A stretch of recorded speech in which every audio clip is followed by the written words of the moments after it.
Good afternoon, and I know we're late today. Floor lasted long, commerce lasted long, and we're going to try and help education go its regular time. We'll see how that works. So welcome to the Education Committee for today. Madam Secretary, would you please call the roll? Senator Buck, Senator Doñate, Senator Flores, Senator Hammond, Senator Neal, Senator Titus, Chair Lang. I am here. Thank you, everyone, for being here. This is the order in which that we are going to do things today. We're going to try and make up some time, but I don't want us to feel rushed because the presentations that we have today are really important. And so I'm going to do the work session first because we have members that need to go to different committees to do bill presentations today. So, Ms. Jim Stern-Gaynor, if you could start the work session, that would be great. Thank you, Madam Chair. Jen Sturm-Gaynor, Committee Policy Analyst. Again, as nonpartisan legislative staff, I can neither support nor oppose any measure. The first bill on work session today is Senate Bill 47. This bill was sponsored by this committee on behalf of the Clark County School District. The bill was presented to the committee on March 27th. As introduced, Senate Bill 47 creates the Public Education Employee Working Conditions Task Force. The bill expands the authority of a school district to purchase or rent other residential dwellings for school district employees and authorizes the school district to own or rent teacherages or other dwellings directly or through a partnership with another entity. School districts are further authorized to use certain funds and accounts and issue general obligation bonds to raise money for that purpose. The bill also requires the school district to maintain residential dwellings for employees in such repair as is necessary for the comfort and health of residents. Finally, the bill repeals the authority to adopt regulations concerning certain educational personnel licensing fees. During the hearing, Clark County School District proposed an amendment, which is attached to the work session document, also provided on Nellis. The amendment removes provisions relating to the Public Education Employee Working Conditions Task Force and establishes that the fees set by the Commission on Professional Standards associated with educator licensure may not exceed $50. Madam Chair. Thank you. Any questions from the committee or comments? Seeing none, all those in favor say aye. I'm sorry. Before I can vote, I have to have a motion. So moved. It's been moved. Is there a second? And there's a second. Yeah, this is amend and do pass. Any discussion? We'll get back in. Okay. All those in favor say yes. Aye. Opposed? Nay. Motion passes.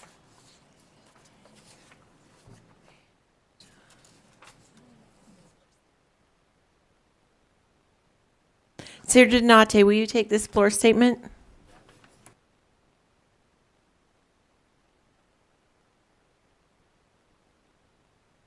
Thank you, Madam Chair. Jen Sturm-Gaynor, Committee Policy Analyst. The next bill is Senate Bill 114, sponsored by Senator Flores and heard on February 15th. The bill provides that a pupil who transfers to a charter school is immediately eligible to participate and practice in any sanctioned sport or other interscholastic activity or event at the school. The bill also prohibits school districts, public schools, and private schools from making regulations, rules, policies, procedures, or requirements concerning the eligibility and participation of these pupils in interscholastic activities or events that are more restrictive than provisions prescribed by the Nevada Interscholastic Activities Association. Finally, the bill requires the NIAA to amend its rules and regs to conform with these changes. Senator Flores proposed an amendment, which is outlined on the work session document. The amendment adds a one-time eligibility provision across the board, adds language to include any school with a lottery system, such as magnet schools.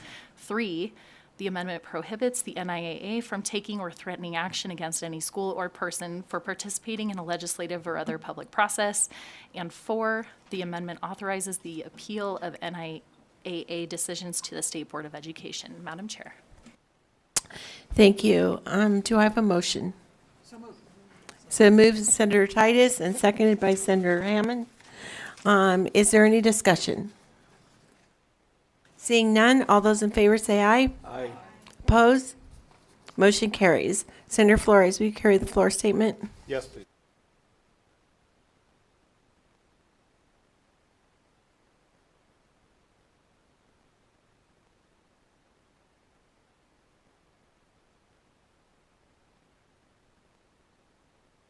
Thank you, Madam Chair. Jen Sturm Gaynor, Committee Policy Analyst.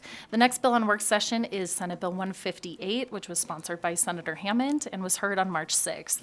The bill, as introduced, requires each public school, including charter schools, to install, operate, and maintain one or more video cameras with the capability of recording sound in each classroom in which the majority of the students receive special education. The bill provides for notification requirements concerning the use of video cameras, training requirements, recording limitations, usage and release of such recordings, and restrictions on the retention of recordings. Finally, the bill provides the timeline requirements for the installation of such cameras.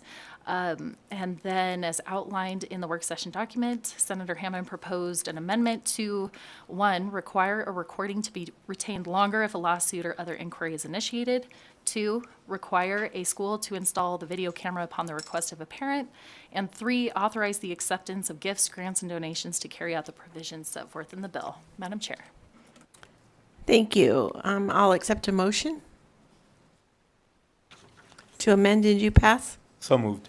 It's been moved, seconded by Senator Donate. Any discussion? Senator Neal. Thank you, Madam Chair. I thought there was going to be, I thought there was a question on who turns on and off the camera. There was a question, and I don't think we contemplated that, but I can tell you right now that the way I would see it is that the teacher turns on the camera when the classroom begins, instructional period begins. We can make sure that we can put that in there to make sure it's abundantly clear. Thank you for that. Is this going to Senate Finance? I was just going to ask Senator Hammond, did your amendment remove the fiscal note? I would imagine that it takes care of a lot of the fiscal note. I don't know if it takes care of all of it, but because it's upon request of a parent, we don't know for sure how many cameras that will be, so there is no real ability to anticipate how much that would cost. So in answer to your question, it's my assumption that it'd be referred to finance on the floor.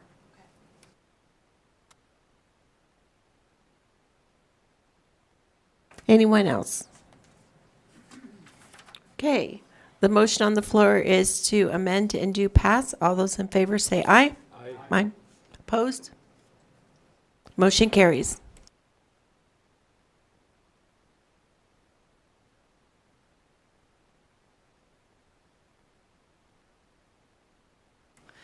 Thank you, Madam Chair. Jen Sturm Gaynor, Committee Policy Analyst. The next bill is Senate Bill 196, sponsored by Senator Hammond, and was heard on March 8th.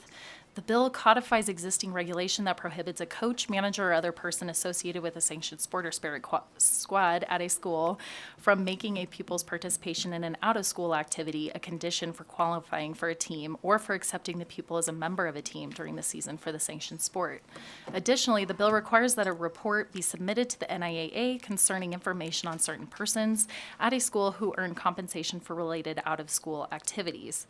The bill provides for notification requirements concerning rights afforded to pupils while participating in a sanctioned sport or other interscholastic activity or event. Finally, the bill provides additional eligibility for pupils and enrolled in certain grades during the COVID-19 pandemic state of emergency to participate in certain interscholastic activities. And Senator Hammond had proposed an amendment to the reporting requirements contained in Section 4 of the bill to require the coaches to report the appropriate information. Madam Chair. Thank you. I'll entertain a motion to amend and do pass. So moved. Oh, Sorry, I have some questions. Oh, can I do, should we do it after the motion? What? Should we do it after? No amendment. There's no amendment. I didn't see the amendment. Senator Hammond, did you submit the amendment? it's on there? I thought I did.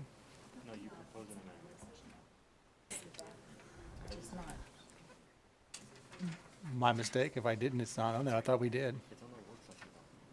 On your work session document, Senator Titus, at the bottom, it says amendment. Ouch. I just But I paper don't, cut it myself. says Senator Hammond proposed an amendment to the reporting requirements contained on Section 4, but we don't see the amendment. And the reason I bring this up is because I had reached out to Senator Hammond about what was going to be reported and what was not. And if I might, Madam Chair, just explain my question. Please do. It was my feeling that the coaches, I'm okay with the coaches responding that they do coach an outside league, not on school grounds or not during school time, but I felt that it was not appropriate that they would have to report how much they're getting paid for that, because I think it's irrelevant to the whole process. What they want to know is make sure that coach, I think the intent, Senator Hammond, correct me if I'm wrong, the intent is that if coaches do have outside activities and they're coaching a club volleyball team, say, that they cannot make that as a criteria for the young person to be on their team to try out for the school, activity. But what they are getting paid should not have any weight in this. Yeah, I thank you, Madam Chair. I did work with our esteemed legal counsel down at the end of the row here. I thought we had written something up, but I don't know if it was my mistake, then I didn't submit it. I thought that would go happen, but that was part of the agreement that we made with the stakeholders, is that would be corrected. There is no reporting requirement for financial statements. There should be nothing in there. That is part of the amendment. And then the reporting requirement that we do have is that they just have to report using a system that's already in place. Right now, every student athlete has to use a certain, it's a My Athlete, I think is what it's called. Well, actually, they just changed it, but we're going to let the coaches also use that same thing. So the reporting requirement was minimal. But that portion that you're talking about, that you're concerned about, is also part of that amendment, that they remove the requirement to put down how much they're making. And you can consult Mr. Mr. Killian.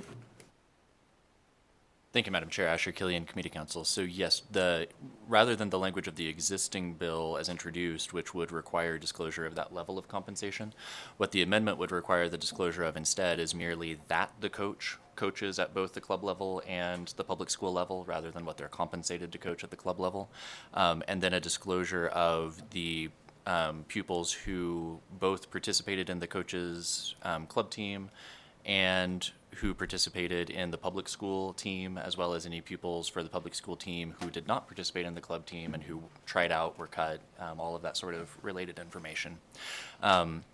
And there would be a progressive set of consequences for noncompliance with coaches for the reporting requirement. The bill as introduced would require the principal to gather the reports from the coaches and transmit them.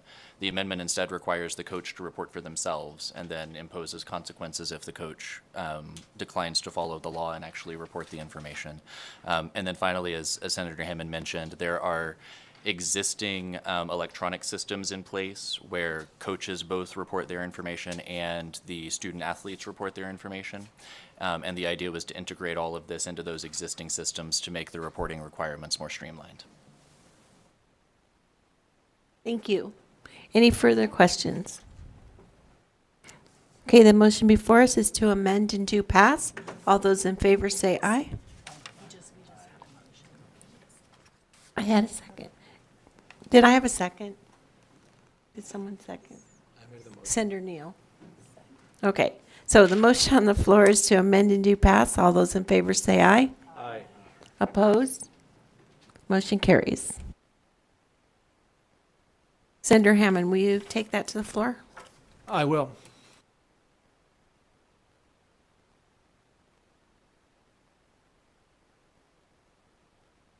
Okay, with that, we've completed our work session, and I would like to open the hearing on Senate Bill 292. Senator Pazina, you and your presenters, and when you're ready, I'd like to remind the body today on presentations are going to be 10 minutes, and then we'll go to questions. Thank you. Thank you, Chair Lang, Vice Chair Flores, and Education Committee. My name is Julie Pazina, and I'm here representing Senate District 12 and Clark County. I'm here to present Senate Bill 292, which provides greater accountability for administrators. To begin with some background, there are extensive accountability measures placed on teachers. If teachers do not meet those expectations, there are consequences. The same should be true for principals, especially given the research on the level of impact a principal has on student achievement and teacher outcomes.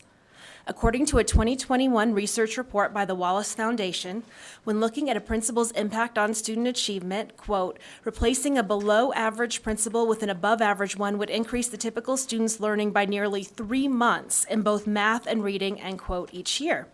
The research suggests the need for strategies that cultivate, select, prepare, and support a high-quality principal workforce. Again, we continue to focus on creating a high-quality and prepared teacher workforce, so the question I would pose to the Senate Committee on Education is, should we not do the same for those in school leadership positions? Additionally, the Wallace Foundation research cites recent studies that link more effective principals to key student outcomes, such as a reduction in absenteeism and exclusionary discipline. However, the impact of a principal goes beyond just student achievement. According to the report, quote, research also shows clear links between effective leadership and important teacher outcomes, including more positive teacher working conditions and reduced turnover, especially among effective teachers, end quote. These conclusions alone highlight the need for policy efforts that strengthen principal leadership in our schools. The purpose of Senate Bill 292 is to recognize that the level of school climate and outcomes expected by this legislature of Nevada's schools is the responsibility of the leader of a school, and principals need to be held accountable if these school measures are causing teacher turnover or poor performance. On a personal note, I had the opportunity before last summer to go in and to visit some teachers in schools and really have conversations with them in a number of the schools in my districts. And a number of them shared with me past experiences they had had with administrators leading to high turnover, leading to them leaving the schools that they were at. And it was heartbreaking to hear the tales of some of these teachers who were even debating leaving the state and going back to Washington, Oregon, and other states where they had come from initially before coming to Nevada. That said, before I hand it over to our co-presenters today, I did want to share there is an amendment that is located in Nellis. Please note that Section 3 will be removed. On that note, I'd like to hand it over to fellow presenters, John Velardita, who will review the bill contents, and then on to James Frazee. Thank you so much. Thank you, Senator Pazina. John Velardita for the record, Madam Chair and members of the committee. The bill is relatively simple. I'm going to walk through Section 2, and Section 2 essentially has a few provisions, and the first one essentially says that during the first 3 years of his or her employment by a school district in a position of a principal, the principal is employed at will in that position. The principal who is reassigned pursuant to this subsection is entitled to a written statement for the reasons for the reassignment. If the principal was previously employed by the school district in another position and is reassigned pursuant to this section, the principal is entitled to be assigned to his or her former position at the rate of compensated provided for that position. Number 2, under Section 2, is a principal who completes the probationary period set forth in NRS 391.820 by a principal is again employed at will if in each of 2 consecutive school years, A, the rating of the school to which the principal is assigned as determined by the department pursuant to the statewide system of accountability for public schools is reduced by 1 or more levels, and B, 50% or more of the teachers assigned to the school request a transfer to another school.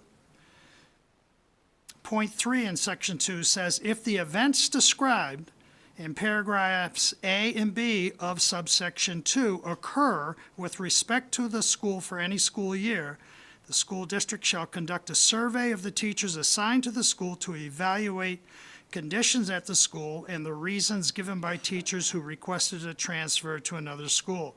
The results of the survey do not affect the employment status of the principal of the school.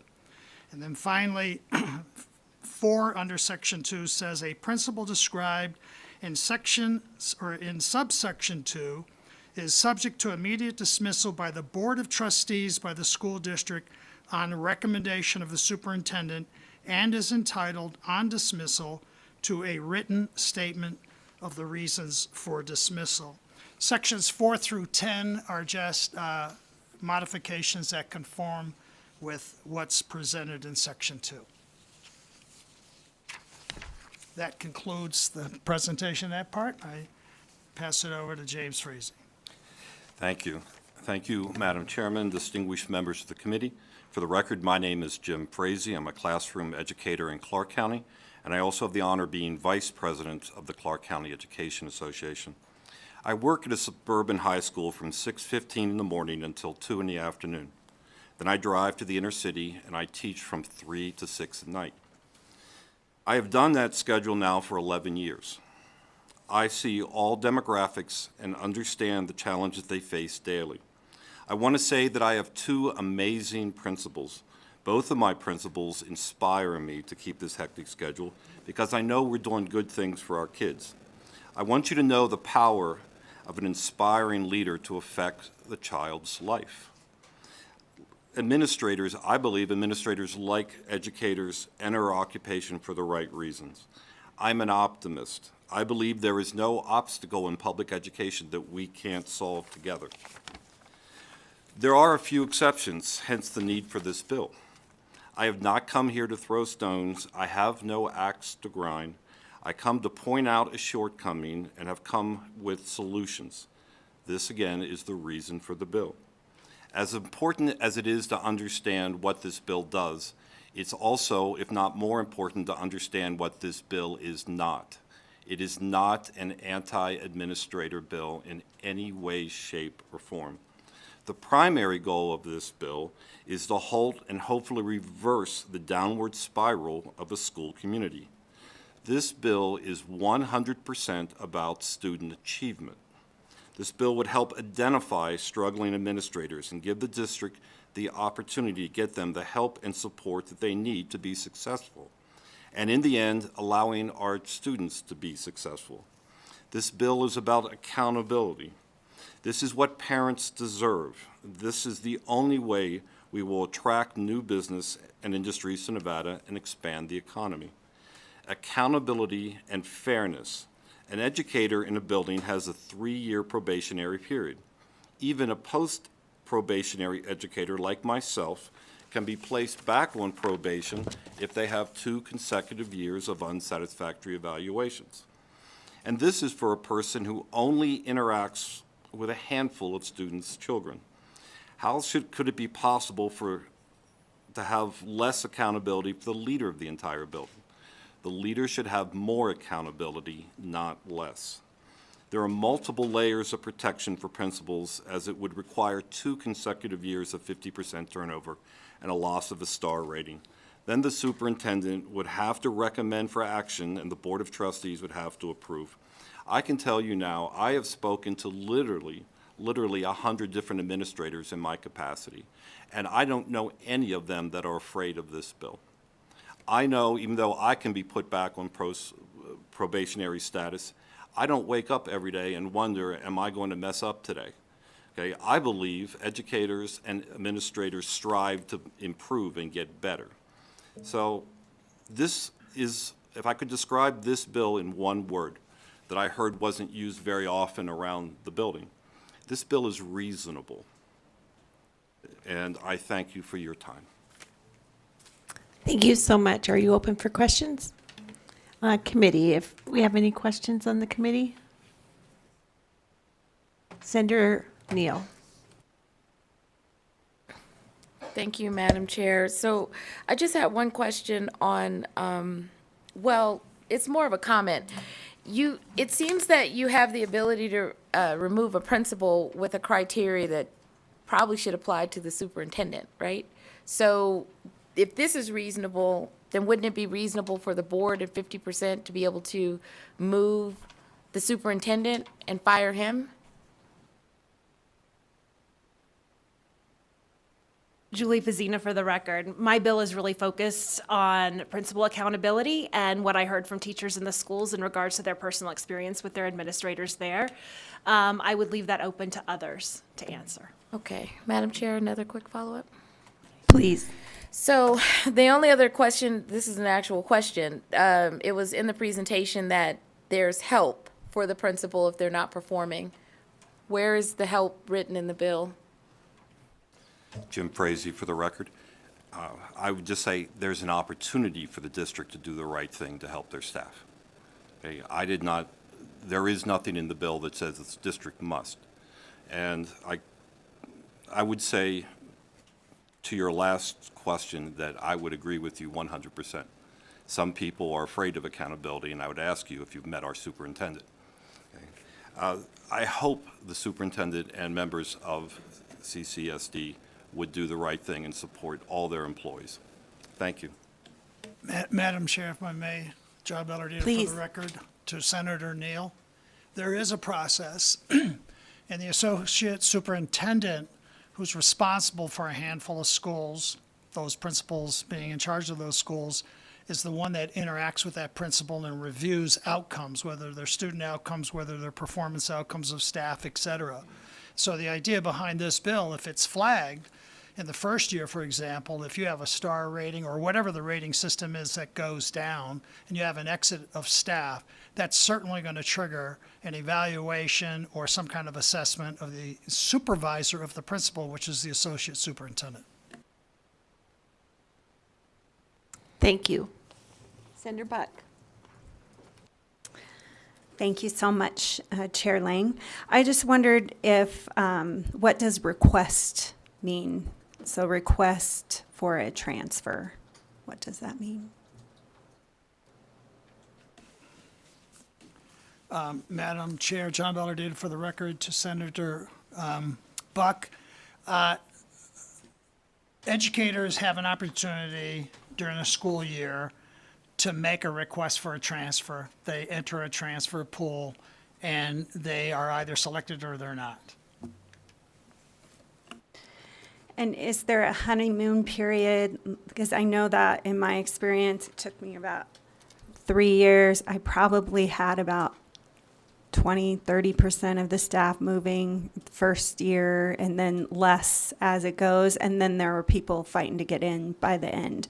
But I just wondered if there's a honeymoon period as far as when you first come in and take over a school. It says 3 years. Is that what I'm reading? John Bellardino for the record, Madam Chair, to Senator Buck, I know of no honeymoon period. Please just go direct. I know of no honeymoon period that exists between staff and a principal in terms of some kind of formal time frame.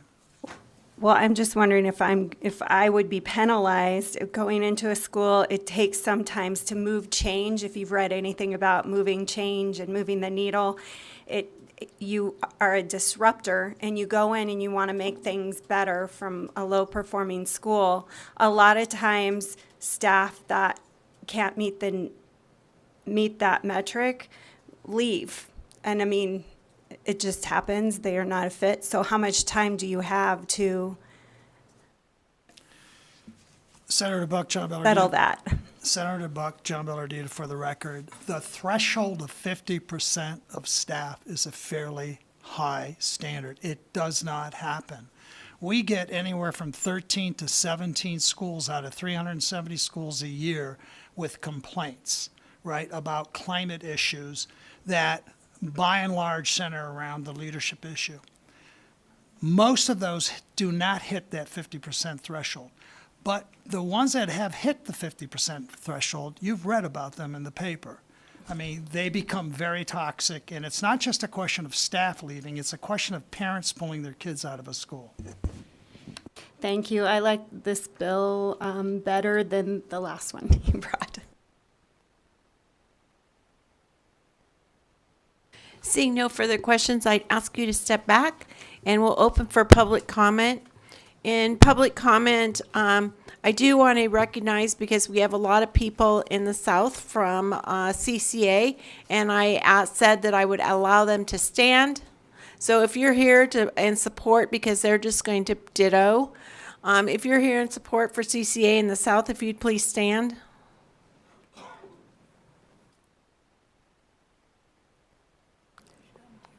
Okay, thank you.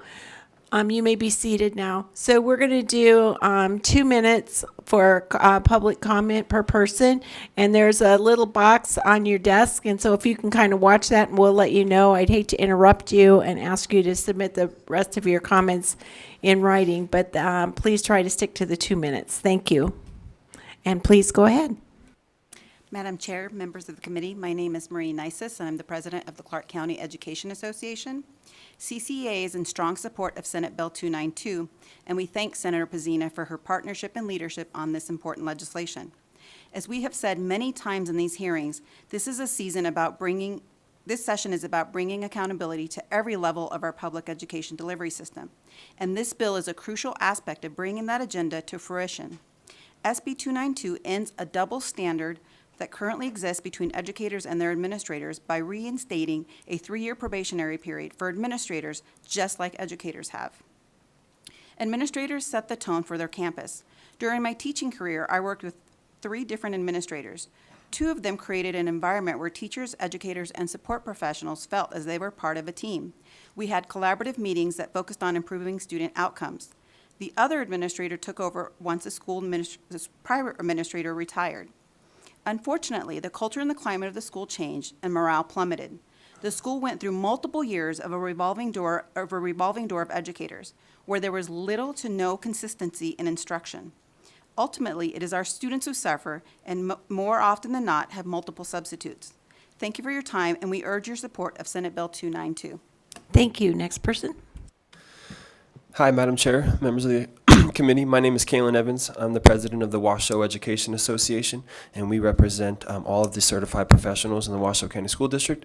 We spoke in support of this bill when it was first heard, and our feelings still stay the same. I think ultimately what we're looking at is trying to continue to create a level playing field and equal accountability across all levels of our school system. I think when I was hearing previous discussions around it being reasonable, I think when you look at the idea of a 50% turnover threshold, that is extremely reasonable. When I think about all the schools in our district, none of them in recent years would have met that threshold.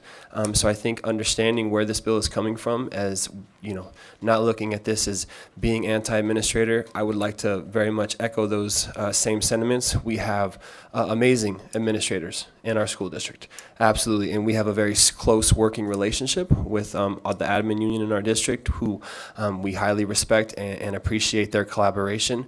None of the administrators that I see or speak to would be impacted by this, but if there was the opportunity, if this did come up, we need to have accountability measures in place to address those things. Thank you very much. Thank you. Next person. Thank you. Patricia Haddad, Director of Government Relations for the Clark County School District.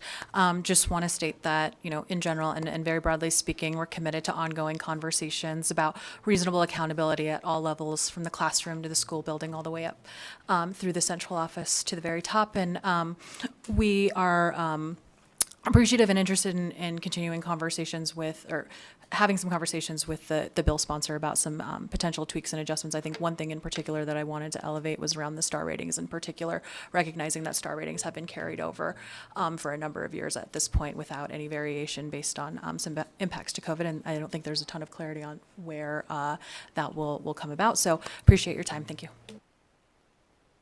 Thank you. I'm going to go to the south real quick, and then I'll come back up here. Go ahead in the south. Good afternoon. My name is Angie Joy, and I'm a proud CCEA member and a second grade teacher at Ann Lynch Elementary School. I'm here today to share with you why Senate Bill 292 is vitally important. Teacher accountability is continuously discussed, but admin accountability is rarely referenced. The same way students thrive with a consistent and safe environment in school, so do teachers. Many admin are running their schools more like a wild reality show than a stable, supportive workplace.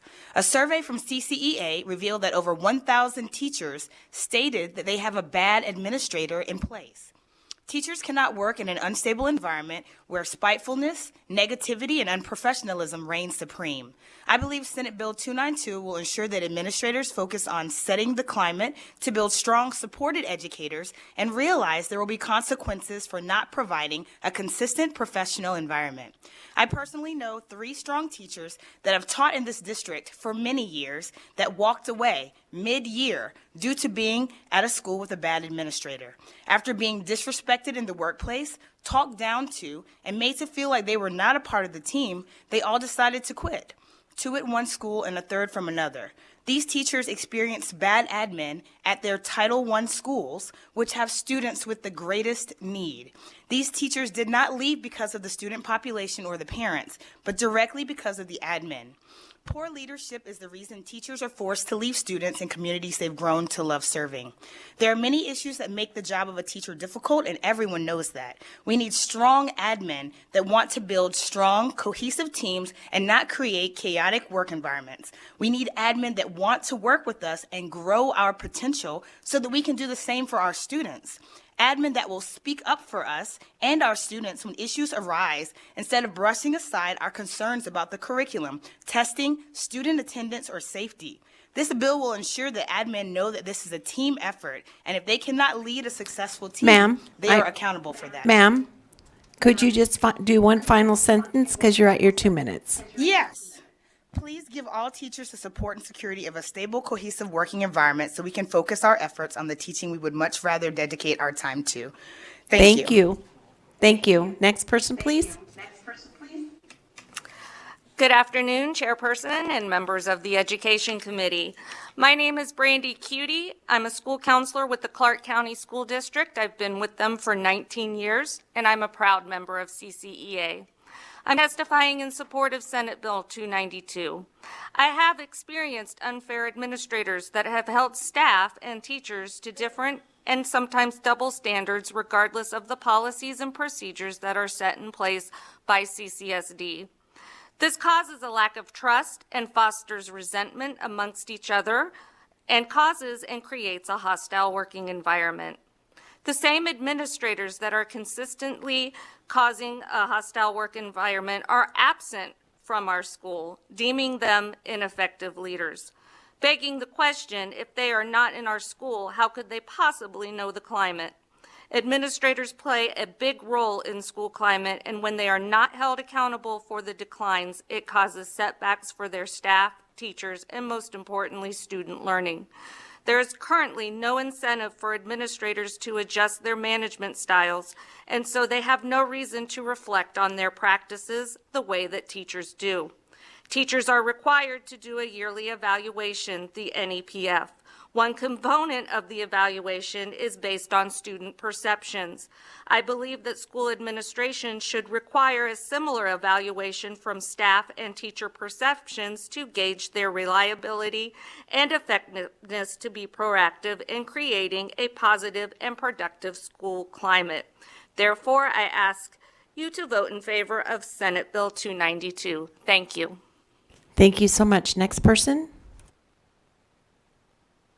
Good afternoon, Madam Chair and members of the committee. My name is Jessica Jones. I am a kindergarten teacher down here on the east side of Las Vegas at a Title I school. I'm also the secretary of the Clark County Education Association. I wanted to speak today in support of Senate Bill 292, specifically Section 2, which pertains to 50% or more of the staff requesting to transfer to another school. So when a principal loses half of their staff for consecutive years, there needs to be a deeper look taken at that school and its climate. About 6 years ago, I worked at another Title I school here on the east side of Las Vegas where that occurred. About half of the staff transferred, and then a few of the educators decided to retire early. That administrator at my former school created a very toxic work environment for the staff. I'm going to share one situation I experienced that year. Keep in mind that everything I'm about to tell you happened in front of my children. So we were walking to art class because in elementary we have something called specials. So I was taking my entire class to art. In the middle of the hallway, my administrator confronted me. He was shouting. He had me stop with all my kids there. He started to shout that he was going to make it so that I could never transfer to another school. I asked him to stop because it was very aggressive and that some of the kids were a little freaked out. He then told me that he would go back and change my evaluation from satisfactory to unsatisfactory. I asked him to stop again. He continued to shout more. He then told me he would do everything in his power to make it so that I could never transfer to another school. All of this happened in front of my kids, by the way. Nobody should ever have to experience that type of aggression or hostility in their workplace, but sadly, incidents like mine occur more often than they should. When an administrator loses 50% or more of their staff, there needs to be mechanisms in place to hold them accountable, just like we have measures in place to hold our educators accountable for their job performance. I'm sorry, So, ma'am, your 2 minutes is up. Okay, thank you. Can you submit the rest of your comments in writing? Thank you, you're the best. Okay, next person, please. Good afternoon, Madam and the legislators. I'm Karen Daniel, a 16-year teacher for the Clark County School District and a proud member of CCEA. I'm here in support of the Senate Bill 292. As a teacher, I am held accountable for the education of my students, the behavior of my students, and the climate in my classroom. If I'm held accountable for all these things that affect my students' achievements and performance, then why are administrators of the Clark County School District not held to the same standard? Administrators set the climate, standards, and morale of their school campus. Poor climate, morale, or double standards within the staff leads to the educator not only leaving the school, but leaving the profession altogether. Why are administrators not being evaluated by the staff for their performance on the campus? Why are they not held to the same accountability and standards as educators? Why are they not held accountable for staff turnovers and teachers leaving the profession? If educators are put on probation for not educating students to the standards, then I am asking you, the legislators, why are the administrators of the Clark County School District not held accountable for their actions of low morale, climate on the campus, teachers leaving the campus, and teachers leaving the profession altogether? Why the double standard? Passing Senate Bill 292 will guard against this double standard and will ensure that there is accountability for the administrators. Thank you for your time. Thanks so much. I'm going to take 2 more in Las Vegas, then I'm going to go to the phones. Thank you. My name is Charlene Brown. I am a teacher in CCSD and a proud member of CCEA. I believe we need to pass Senate Bill 292 because I've been at 2 schools where the principals were very disrespectful to teachers, staff, students, and parents. There were times where the principal would enter the teachers' Google Meet when we were online and yell at teachers in front of the students and parents. The parents would ask, "Are you okay, Ms. Brown?"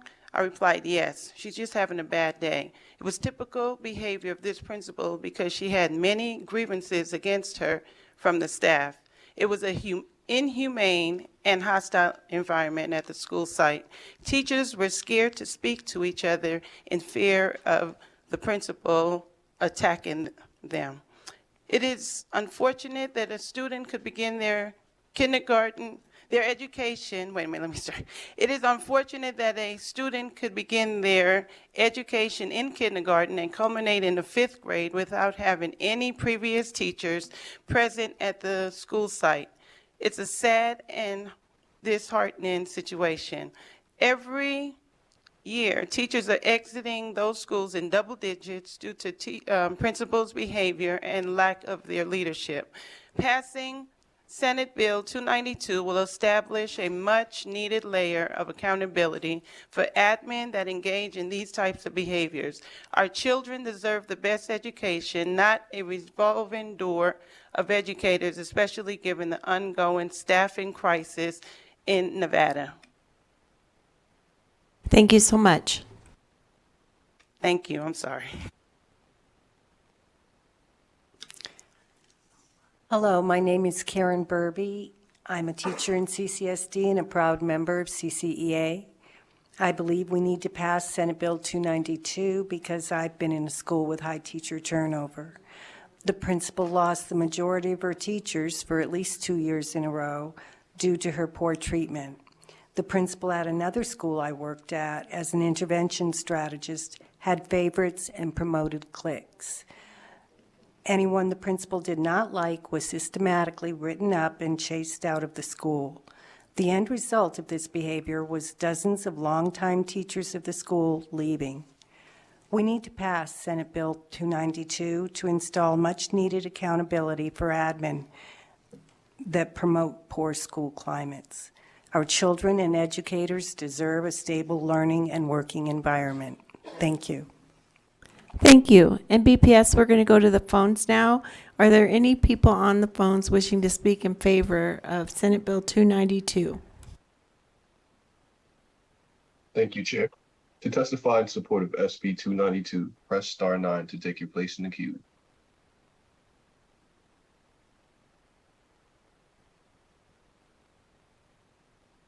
Hi, my name is Katrina Ivanov, aka Mrs. Fixit, Assembly District 42, Senate District 9. I am a proud mom of two, and of course, this anything to do with education highly affects me and my children. I'm in support of that bill, and also I do want you guys to add an amendment that not only the administrators of the school, but also escapes me right now, the guy that gets all this money and does nothing in the CCSD. One of the senators just mentioned, why is that person not also in that bill? So I apologize, it just escapes me right now, but you know what I'm talking about. Thank you so much. It's Have a okay. lovely Could day. you It's been please a long repeat your day. name, ma'am? Could you please repeat your name? We missed Yes. it at the beginning. Yes, my name is Katrin Ivanov, Idanoff, aka Mrs. Fixit, Assembly District 42, Senate District 9. Thank you. I appreciate it. Next caller, please.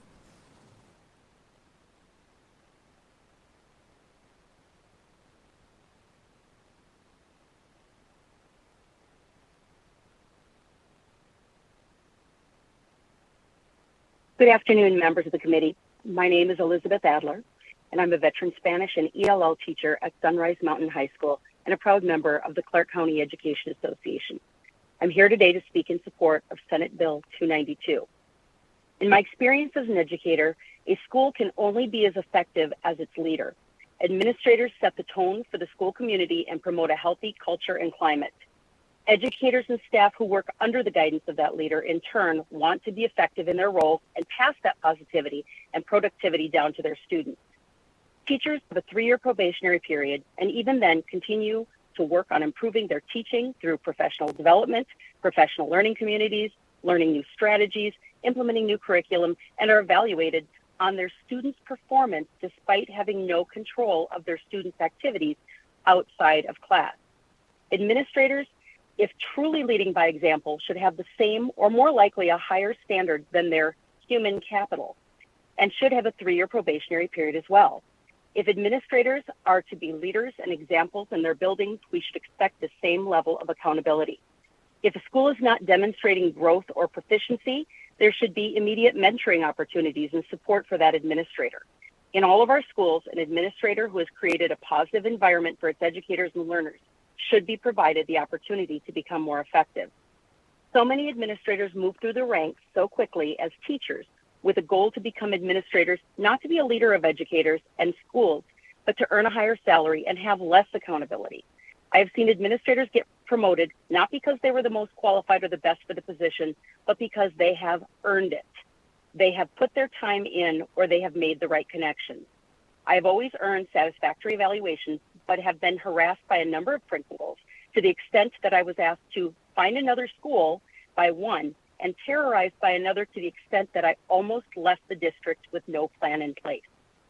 With the need to have our education system be strong, flexible, and accommodate the needs of our ever-changing economy, Thank you, ma'am. our That's leaders 2 need to be minutes. accountable. Thank you, ma'am. you. That's Thank 2. you. Thank you. Remember, I just want to remind people, because there are a lot of people lined up to speak in favor. If you're going to speak in favor and you're saying something someone else has said, it's okay to say ditto or I echo those comments. Thank you. Next caller, please.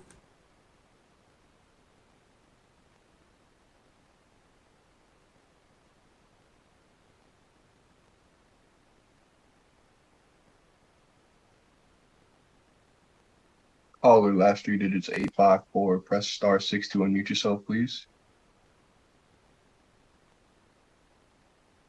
Sorry about that. Thank you, Madam Chair. My name is Matt Niswonger. I'm a social studies teacher in Clark County School District. Unfortunately, as you've heard many times, we have a constant change in management that is disruptive to our school climate. Many times new admin comes in without a culture that they are seeking to establish. Even worse is when admin comes in and establishes a negative culture, one that isn't focused on what's best for our students. Because of the frequency of this, we as teachers hope the toxic culture passes with the next admin that we'll see soon enough. We encourage each other to weather the storm. We hunker down until the poor admin is promoted or transferred to another school where staff morale will also suffer. We as teachers are tired of admin not being held accountable for the poor climates they create and the staff turnover that ensues. This bill is a step in the right direction of finally holding admin responsible for the toxic climates that they create. Thank you very much. Thank you. Next caller, please. If you have just joined us and would like to testify in support of SB 292, press star 9 to take your place in the queue.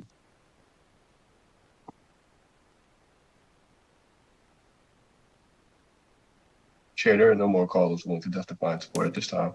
Okay, thank you. I'll go down to Las Vegas. Please go ahead when you're ready.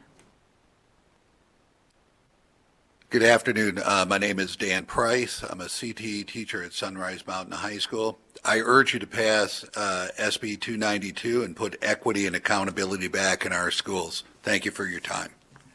Thank you so much.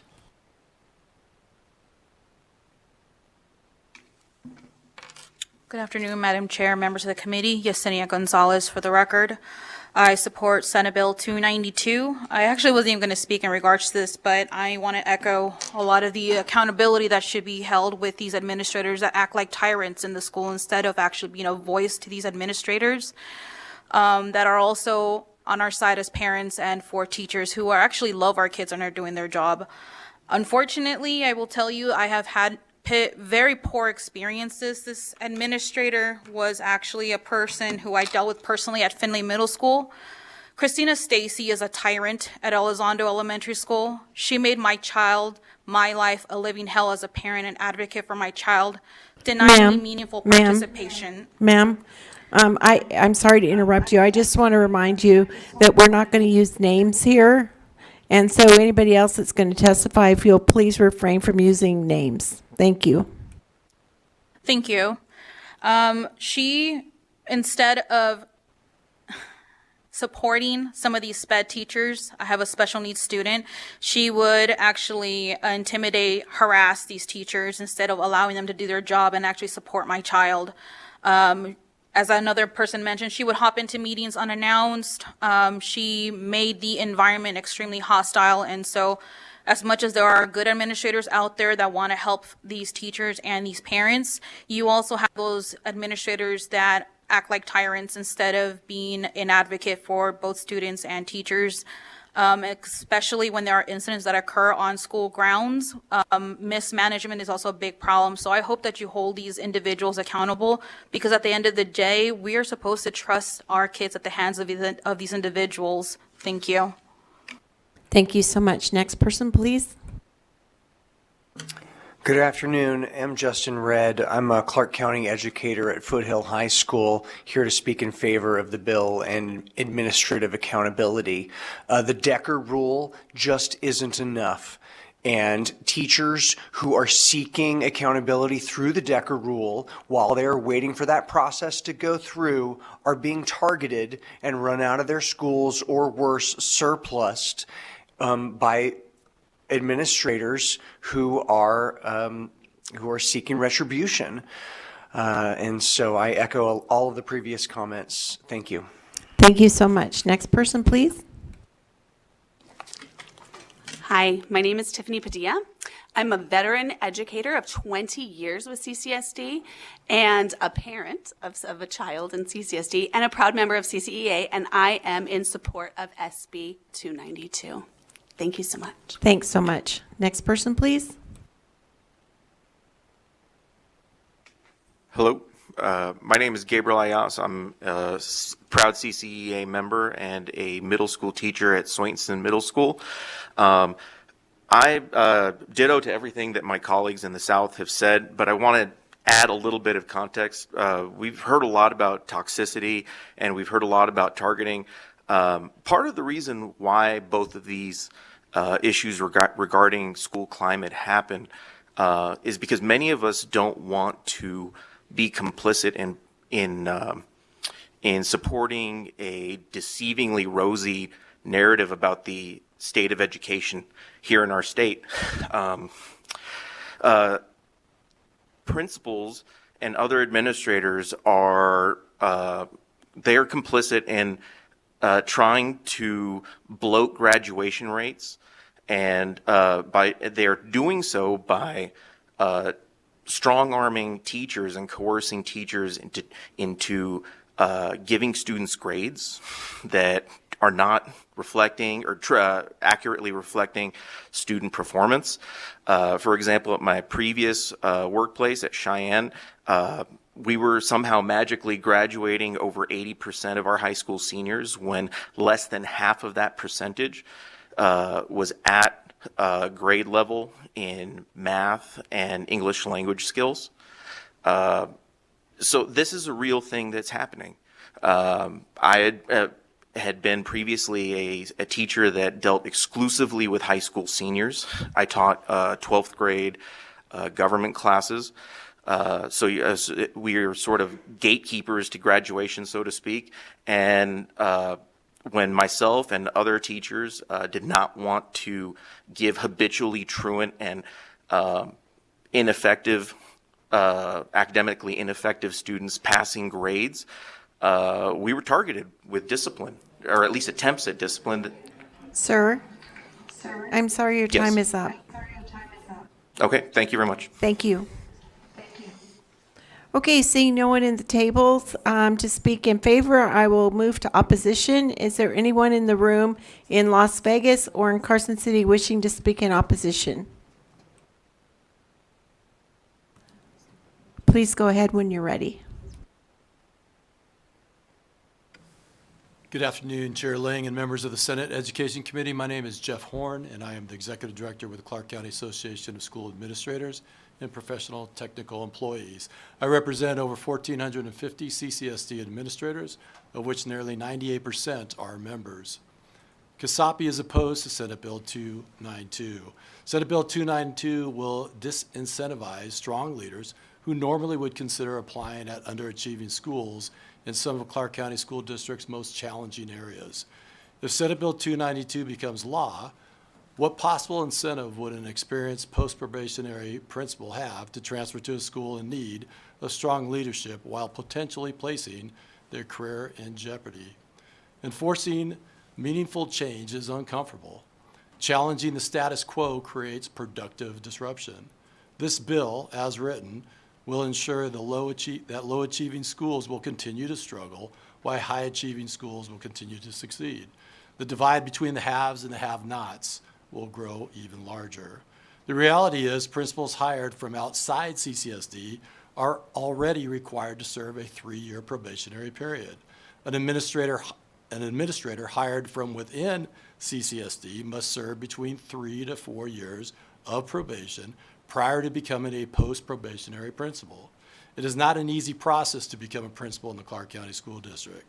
CCSD has multiple layers of checks and balances to ensure effective instructional leadership is taking place. Principals are responsible to participate in hundreds of hours of training and professional development. If work performance concerns are presented, they are addressed through mentorship, administrative coaching, and if necessary, progressive discipline. CASAPI is in alignment with holding principals accountable for student outcomes.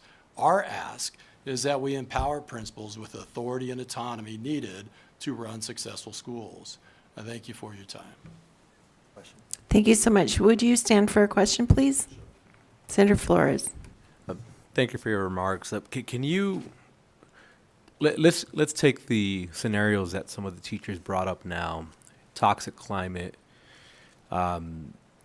principals specifically targeting certain teachers, making their lives difficult. Presently, what is the recourse for them? What is the mechanism in place now to ensure that teachers have an actual outlet in a scenario where they find themselves where the climate is coming from the top down and it's not good? Thank you for your question. Jeff Horn for the record. Senator Flores, As a former school associate superintendent myself, I fielded multiple questions from staff at schools that had these types of concerns. CASAPI as an association, we don't support an administrator doing some of the things that were shared here today. We don't support it. There's progressive discipline that takes place. There's supervisors that are in place that work daily, weekly, year-round with administrators to address climate and culture areas at schools. And again, I just want to be on the record that we don't support that. We want to make sure a school is flourishing, that it's comfortable and inviting for not just the staff, but community members and the students, or else nobody's successful. So we support accountability, but in order to become a principal and the scrutiny that they're currently under, it's more than sufficient at this time, in my opinion.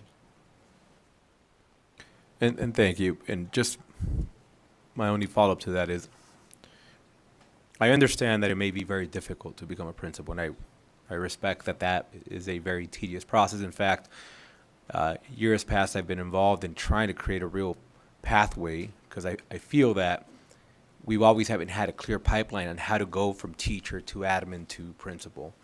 And I think, I've always wanted more clarity in that in general. So I believe it is a very complicated process for you to make that journey. But I also don't think it's unreasonable for us to say that even if you've taken that journey, you still may find that someone who's done that walk, unfortunately, is creating a toxic environment where no child will benefit from, and teachers they're overseeing, unfortunately, cannot do their job because they're not comfortable, they're scared, they feel that their voice isn't being heard, that they're constantly in this perpetual state of, I already have a very challenging classroom, I'm in a very difficult environment, my kids have a lot of needs, teachers in the past know, they've warned me, and I know that it's a complicated a student that even classroom that I'm working with, the majority of the students have a lot of barriers. All the wraparound services aren't there.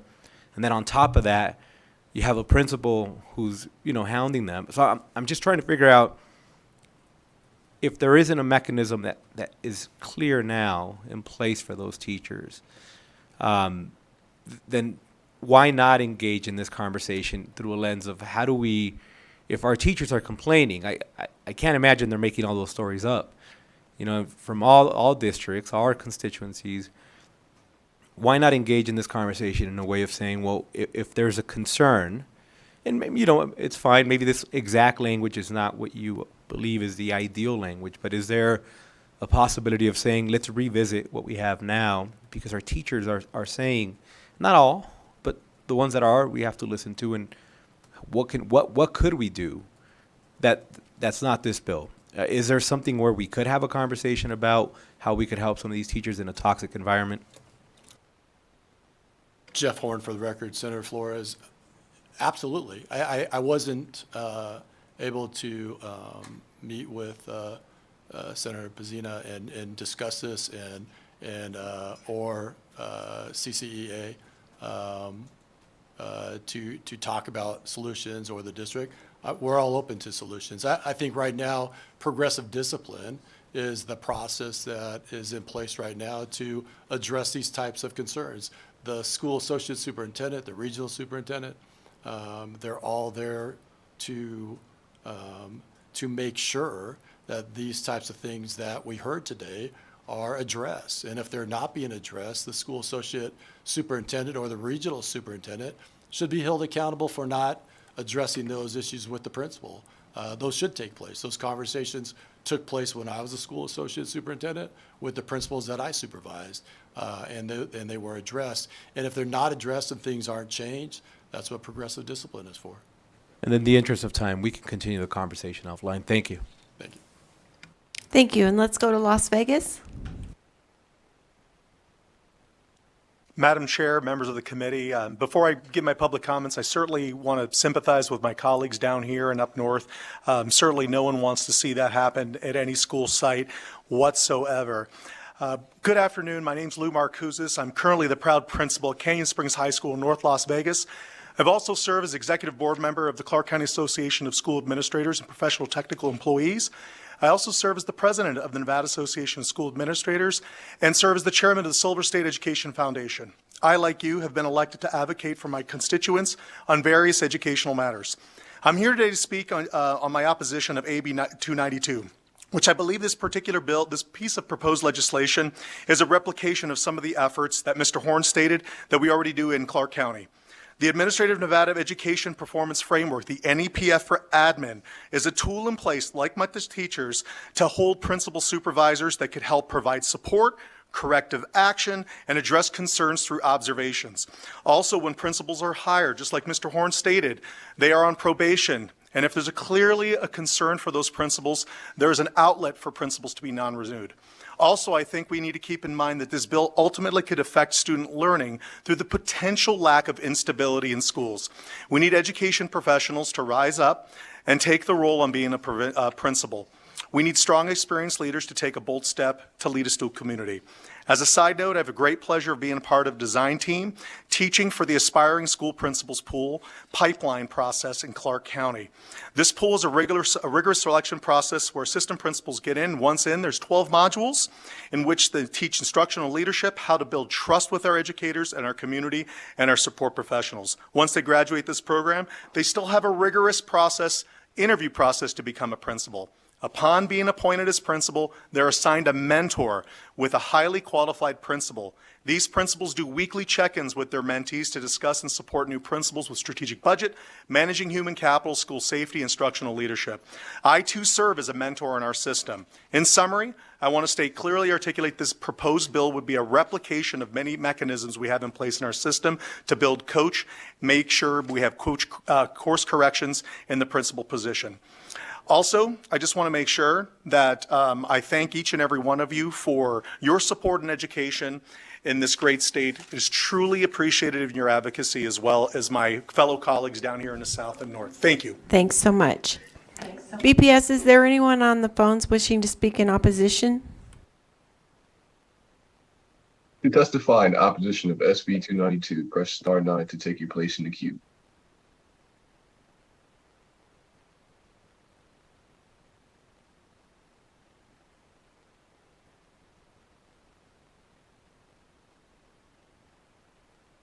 Good afternoon, Chair Lang and members of the Senate Education Committee.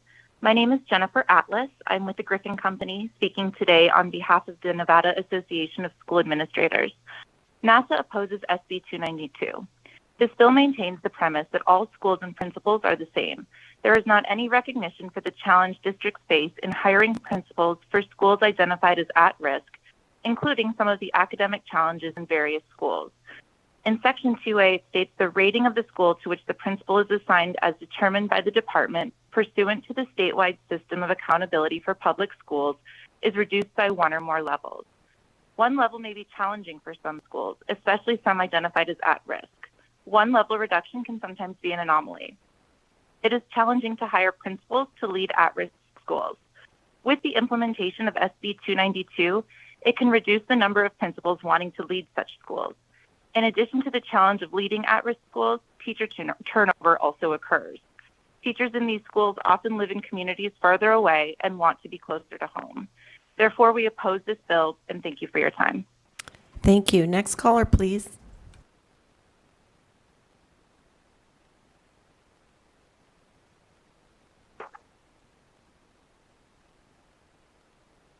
Good afternoon, members of the Senate Committee on Education. My name is Freeman Holbrook, and I am the president of the Washoe School Principals Association, where I represent 97% of administrators in Washoe County. I'm here to voice our complete opposition to Senate Bill 292. I felt it was vital to share with the committee how this bill will look in practice, as we would provide multiple barriers to a workforce that is already struggling to retain and recruit good leaders. Principals serve two vital roles in every school they oversee. First, principals are instructional leaders who always do what is best for students within the expectations created at a state and district level. In order to do that, we must put the celebration and growth of our staff at the top of our priority list. Senate Bill 292 would change that priority overnight and ruin the culture of many schools. In the role we serve to our students and our community, at times we are asked to hold staff accountable because it is best for students.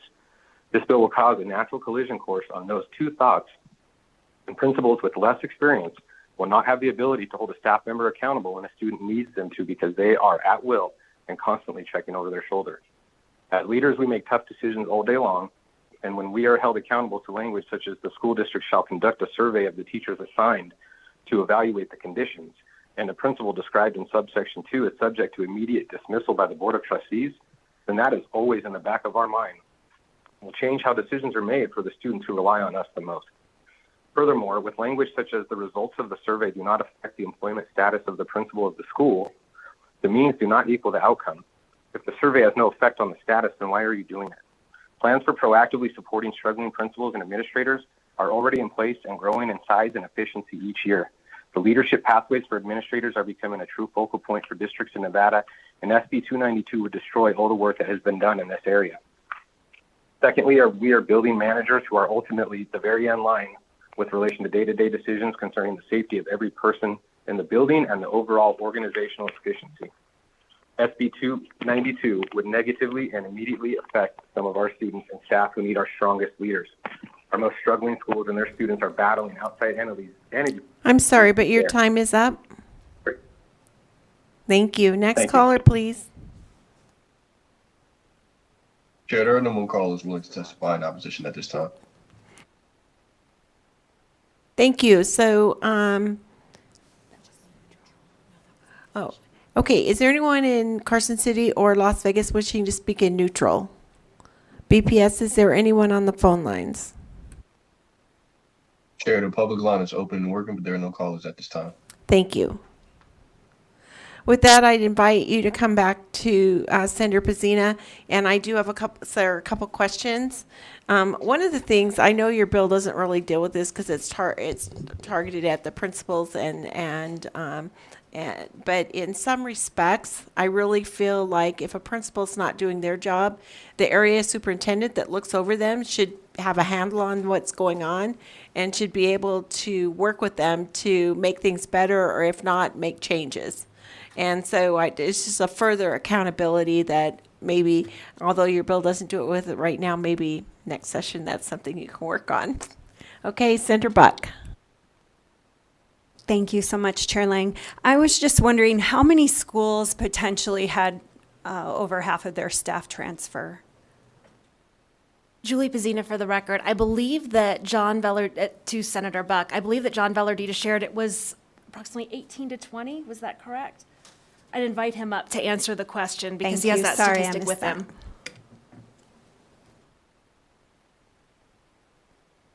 John Velardita for the record to you, Senator Buck. What I had stated earlier, we get anywhere from 13, 15, 18 schools a year of complaints. Very few hit the threshold of 50% or more because the standard is so high. And so, it depends on the year, right? I think the last probably 4 years, we've probably had, based on climate issue, right, a transfer. There may have been 1 or 2 schools a year. Okay, 1 or 2 schools a year. And then do you track on the reason they leave? Because sometimes if it's safety or maybe more student related or they move to the suburb, I mean, that tends to be what happens.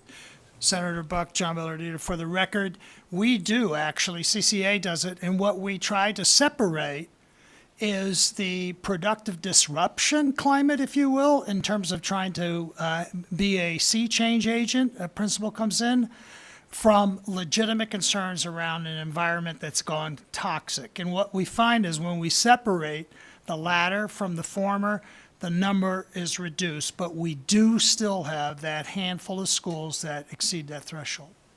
And does CCEA ever bring that to the attention of the associate superintendent, maybe? We do. Okay. John Velardita, for the record, yes, we do. We do it with the school district and we do it with their immediate supervisor.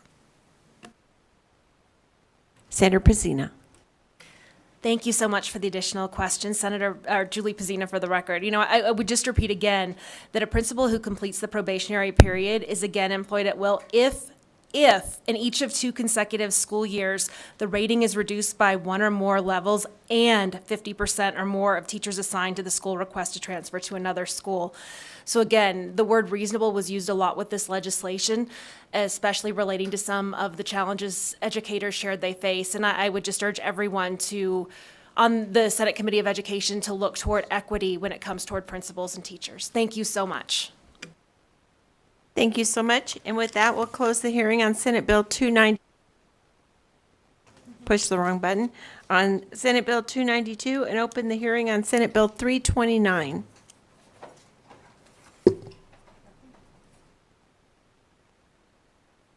Hold on a minute. Oh.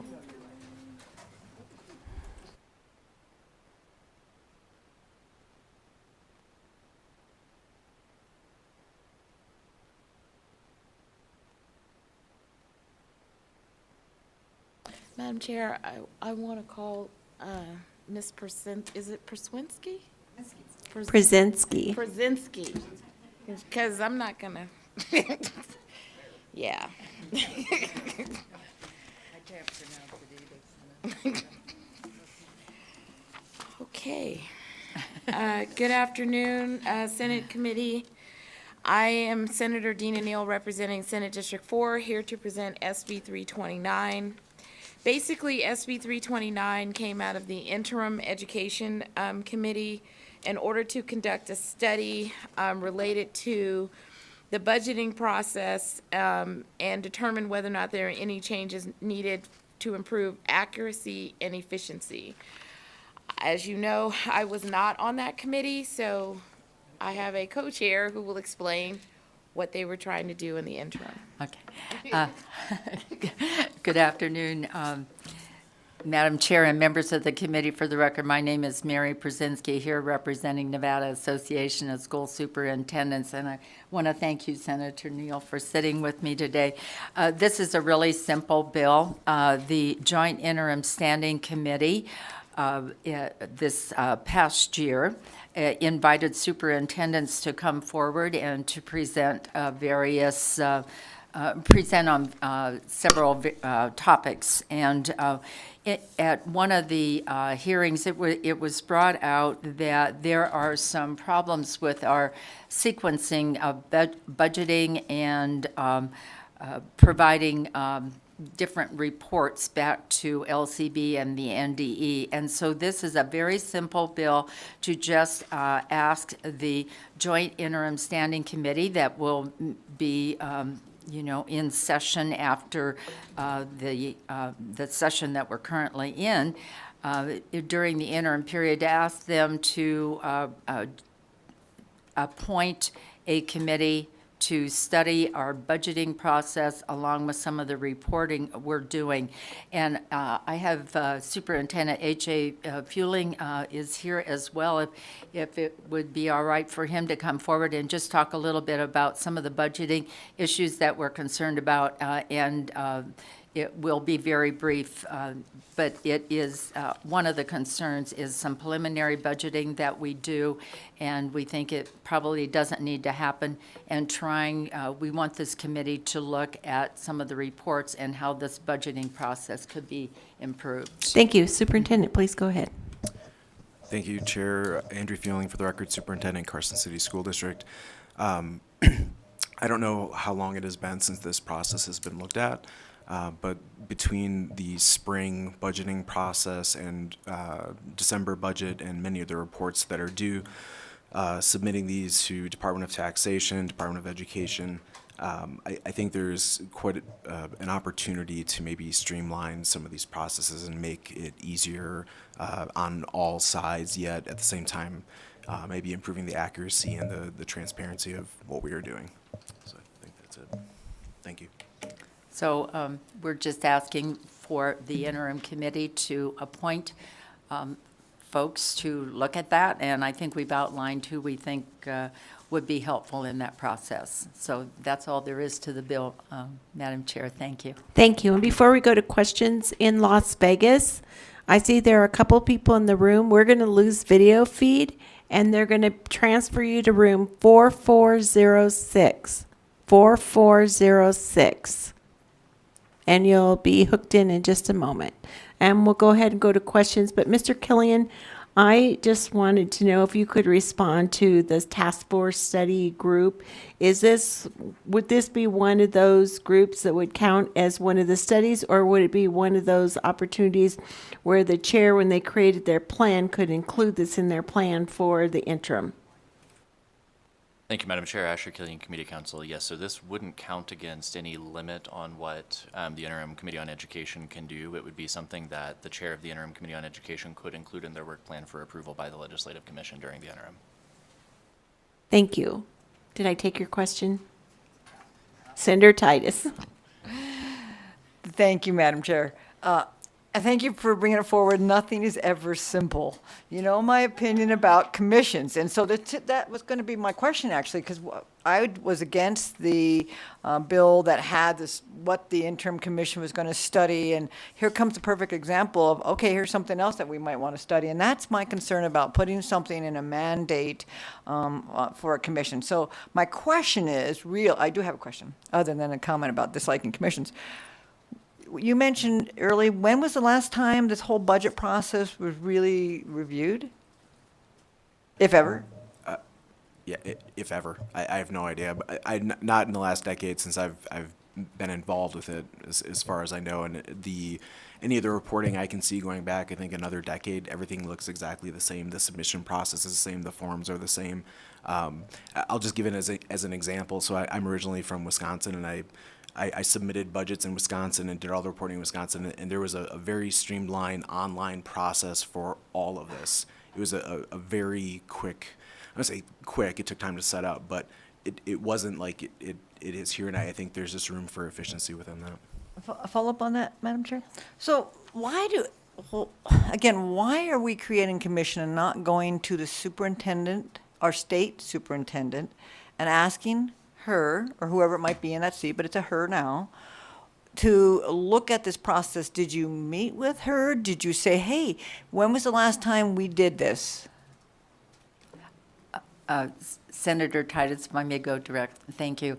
Mary Przinski, for the record, no, I haven't gone to her for that, but she was involved in all the interim,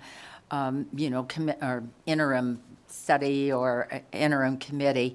But this we think is a big process. For instance, there's a preliminary budget that's presented in April, and talking with other CFOs in other districts, we think that that's probably not necessary, and this is a big process, and I'm sure the NDE would be involved because we've asked that they would be on the committee to study it as well. So thank you for the question. Okay, thank you, Madam Chair. Thank you. Any questions on this end? Seeing none, if you want to step back, we'll go ahead and open it for public comment. Anyone in Las Vegas or in Carson City wishing to speak in favor of Senate Bill 344?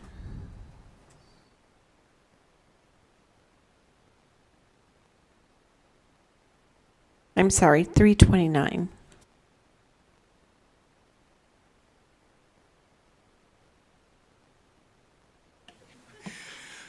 Good afternoon, Chair and members of the committee. For the record, Dylan Keith with the Vegas Chamber. For the sake of transparency, the Chamber is in support of SB 329 today. We believe that it is necessary to review these dollars and to make sure that they are efficiently going towards our students and making sure that they have every chance of success. So we ask for your support. Thank you so much. Thank you. Anyone in Las Vegas? Seeing none, anyone wishing to speak in opposition? I will in a minute. I forgot. BPS, is there anyone in line wishing to speak in favor of Senate Bill 329? Chair, the public line is open and working, but there are no callers at this time. Great, thank you. Anyone wishing to speak in neutral?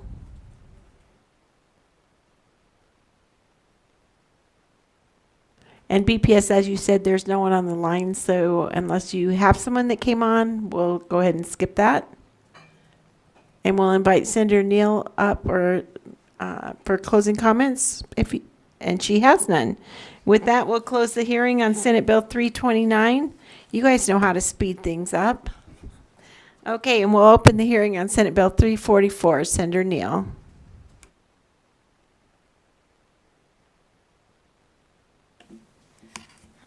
Senator Dina Neal, representing Senate District 6. So before we get started, I want to make sure that all of the committee members and whoever is here on SB 344, there are actually 3 amendments.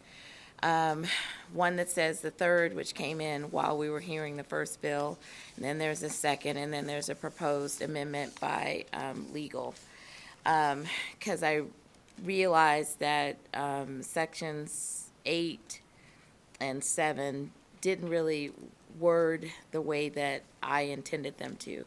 So with that, I'll just get into the presentation of SB 344.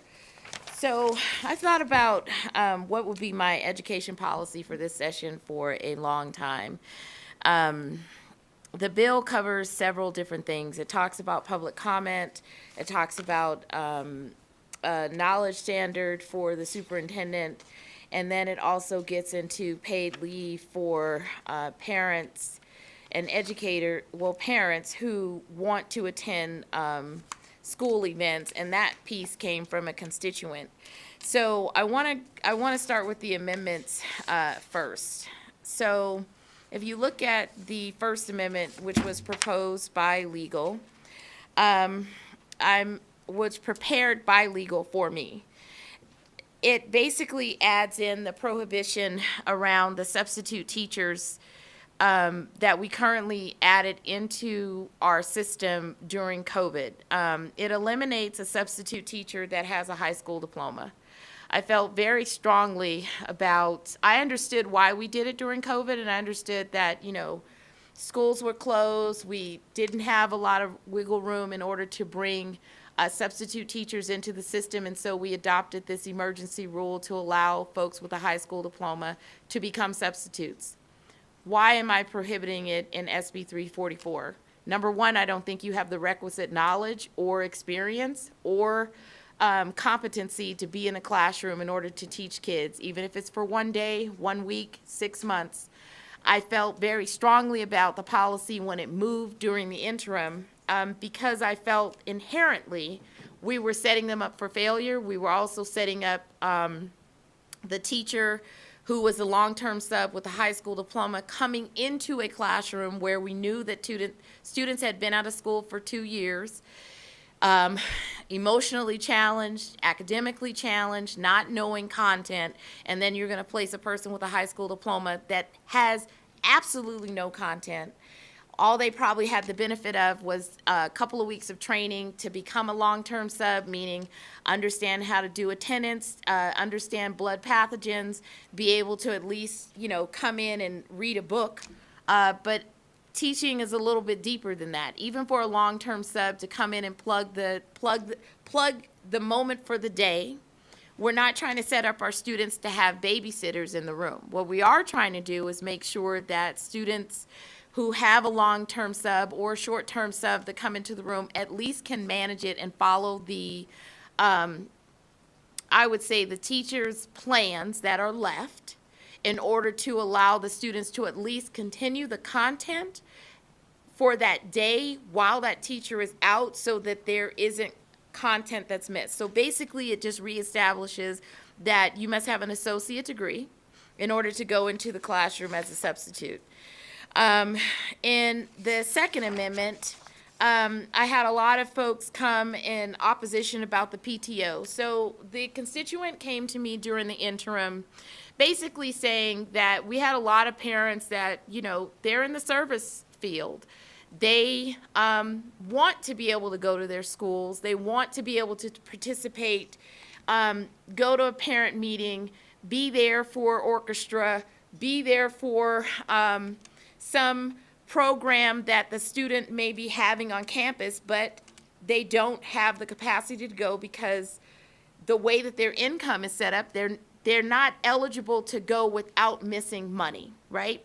And so they proposed this idea to me in the interim, the constituent, to say that why don't we offer paid leave to parents so that they can go to school? Number one, continuing trying to promote parent engagement, right? Because we know in urban districts, one of the conversations that we have more often than not is the lack of parent engagement, the lack of parents being able to come to the school between the hours of 8 and 3, or even being able to come to school after for a principal meeting, or come to the school when it involves orchestra or other things. I remember even for myself, and I've had a pretty flexible job where, you know, if my kid played violin, and he was shocked that I physically came to one of his events. Now, mind you, the reason why I wasn't there is because of some political meeting that I felt, you know, I should live and breathe and be in the space. But it means a lot for a child to be able to see their parent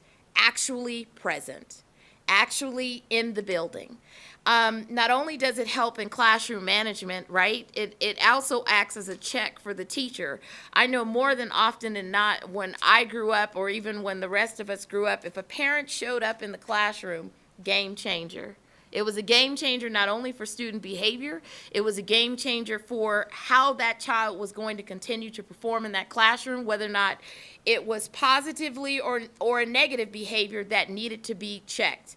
But more so for a negative behavior that needed to be checked, having a parent to actually have the capacity to come into the school, hands down, a teacher would love it, would sign thank you for coming up today, because I know I called you and I know that you've never been able to do this, but the fact that you could even come here in the middle of the day, have a parent-teacher meeting with me before 3:30, or even address the student where we know that there's a problem, or then we know that there's an issue. You can never change the impact of that relationship. And so that's why I proposed to have the PTO piece in here. I changed it to a may instead of a shall to add permissive language, because a lot of folks were saying, well, we're already doing that. All right, well, let's, for the people who are not, at least allow the permission. I deleted section 12 lines through 37 and 38, mainly because what was going on there was that it was the denial piece. So there was no point in saying, I'm going to make the language permissive and then say, well, but if you deny, all of the other pieces are relevant, because if you do give the parent the ability to go to the school, you shouldn't retaliate against them. You shouldn't all of a sudden turn around and decide, well, I'm going to mistreat you because you left and went to a school event. So the rest of the provisions remain. But it does allow it to be permissive in order to deal with some of the folks that came in opposition. So in the third amendment, the conceptual amendment, and this is super important because this is the crux of the drama in my bill, relating to the superintendent and the associate superintendent. And I need to correct in section number 2 in the third conceptual amendment, it's supposed to be 5 years for the associate superintendent, not 10. It's just that I was rushing between lunch and this hearing to make that amendment, but it really should be 5 for the associate superintendent. Why do I have these provisions in section 7 and 8? I feel that there should be a dollar standard for the superintendent. And the amendment cleans up that I really meant when you are hired, because one of the issues that I ran into in the interim, which I found pretty amazing, was that I was having conversation with some unknown people who happened to be in leadership, and I was surprised at what they didn't know, right? I was like, wait a minute. Now, I stopped teaching or in the schools, the K-12 system in 2019. How is it that I can tick off policy from 2012, 2013, 2014, 2015, and you're looking at me in a deer in headlight and you don't actually know the policy that's actually going on? Like, if I was to sit there and say, well, what is MAP? You might, it was literally a question of what does that mean, right? So while we were doing this examination of what should be going on with the school district, and there were conversations about the breakup of the school district and all of these other things, all I started to think about was, how can you defend a system that you don't even know the policy, law, or anything that we've passed in the past 12 years that I've been in the legislature? You're not actually aware of any of the programs in order to indicate where should we go, right? If you don't actually have a knowledge standard and your role is to hire and lead principals, if your role is to hire and lead a principal who is the leader of the school, who is on the front line implementing the curriculum, implementing the academic achievement standards and the goals that the district has set forth for the school, and you don't even know the policies, you can't even talk about the academic strides, gains, movements, successes, failures, or anything that we've done in the district, well, how exactly is it that you're able to lead and make decisions that are appropriate, that are going to move that district forward? And so that was why I wanted to put that in there, and that's why I needed to put the amendment, because the way that the folks read the bill, and rightfully so, basically I would have eliminated an out-of-state person from coming in and working for the district. That was not my intent. My intent was, if you do have an out-of-state person that comes in, there is a knowledge standard for you. Now, you might come in saying, well, you know, I did all these wonderful things in Tennessee. I don't really care. I want to know, what do you know about Nevada? What do you know about Nevada policy? What do you know about Nevada academic achievement law? Well, not law, but standards. And how have you understood the law and policy that we've moved in the state in order to move our children? And if you can't answer those simple questions, I think we have a problem. I think you should be evaluated on what you know. I think you should be evaluated on whether or not you actually understand the law that's been implemented, number one, so you don't break it. The law is not subject to your personal interpretation just because you choose to use it that way. We saw in the interim how AB 469 was manipulated. I don't know why it was manipulated, because the bare bone sentence of the law said X, but now all of a sudden it was interpreted for Y. And to me, there's simple basics. Follow the law. Make sure that our kids are achieving within the school districts. Make sure that the policy and goals that you set forward, that can actually be understood by your principals, and that you yourself are representing yourself as the leader and the top academic content leader of the district. And if you can't perform that, I don't know if you should be running a school district, because it's not just about budget. It's not just about money. It's money and academic achievement. Yes, should you be able to understand spreadsheets? Absolutely. But you should also understand the academic policy and how to move our children forward. And so those are the reasons why I put in the associate superintendent and the superintendent standard, that upon being hired, you must at least have the 10 years of academic policy, and then for an associate superintendent, have the 5 years. And so I think that pretty much covers the rest of the bill, and then you guys can ask me questions. Oh, no, I missed a part. So there's another part in the bill that basically limits charters, cities, from running schools. Why do I have that provision in there? Number one, since the inception of the policy in 2017, and I think it was in 2015, but then it was implemented in 2017, I dislike the policy. I agreed to vote on the policy because at the time, in a particular city, they were taking on early literacy. We were not funding early K, pre-K. I remember distinctly a member that I was with, Assemblywoman Diaz, she had tried to pass a policy and it didn't make it out. So they pitched it as, I want to focus on the niche area that's not being funded by the state, that's not being taken over by the state. And so after several weeks of my strong dislike, I went ahead and said that made sense, because in statute, we allowed under NRS 279, which is the RDA language, the redevelopment language for a city, to engage in the work of wraparound, literacy, and early learning. We needed that. Now we're in a space where there's this expansion of cities wanting to not only just do K3, potentially K5, potentially K8, potentially K through 12. My concern with the expansion of that policy is that's not really your role. Your role is to take care of, should be, homelessness services, sewage, remedy blight, focus on other things that have to do within the city and the management of the city. Your role is not to run schools. That is the role of the district. That is the role of the Board of Trustees. It is not the role of a city, just because you feel deeply about education, that you want to get in the business of running schools and then start to dilute the per pupil expenditure so that it can then be used for the charter school that you are standing up outside of the existing schools that we have in the district.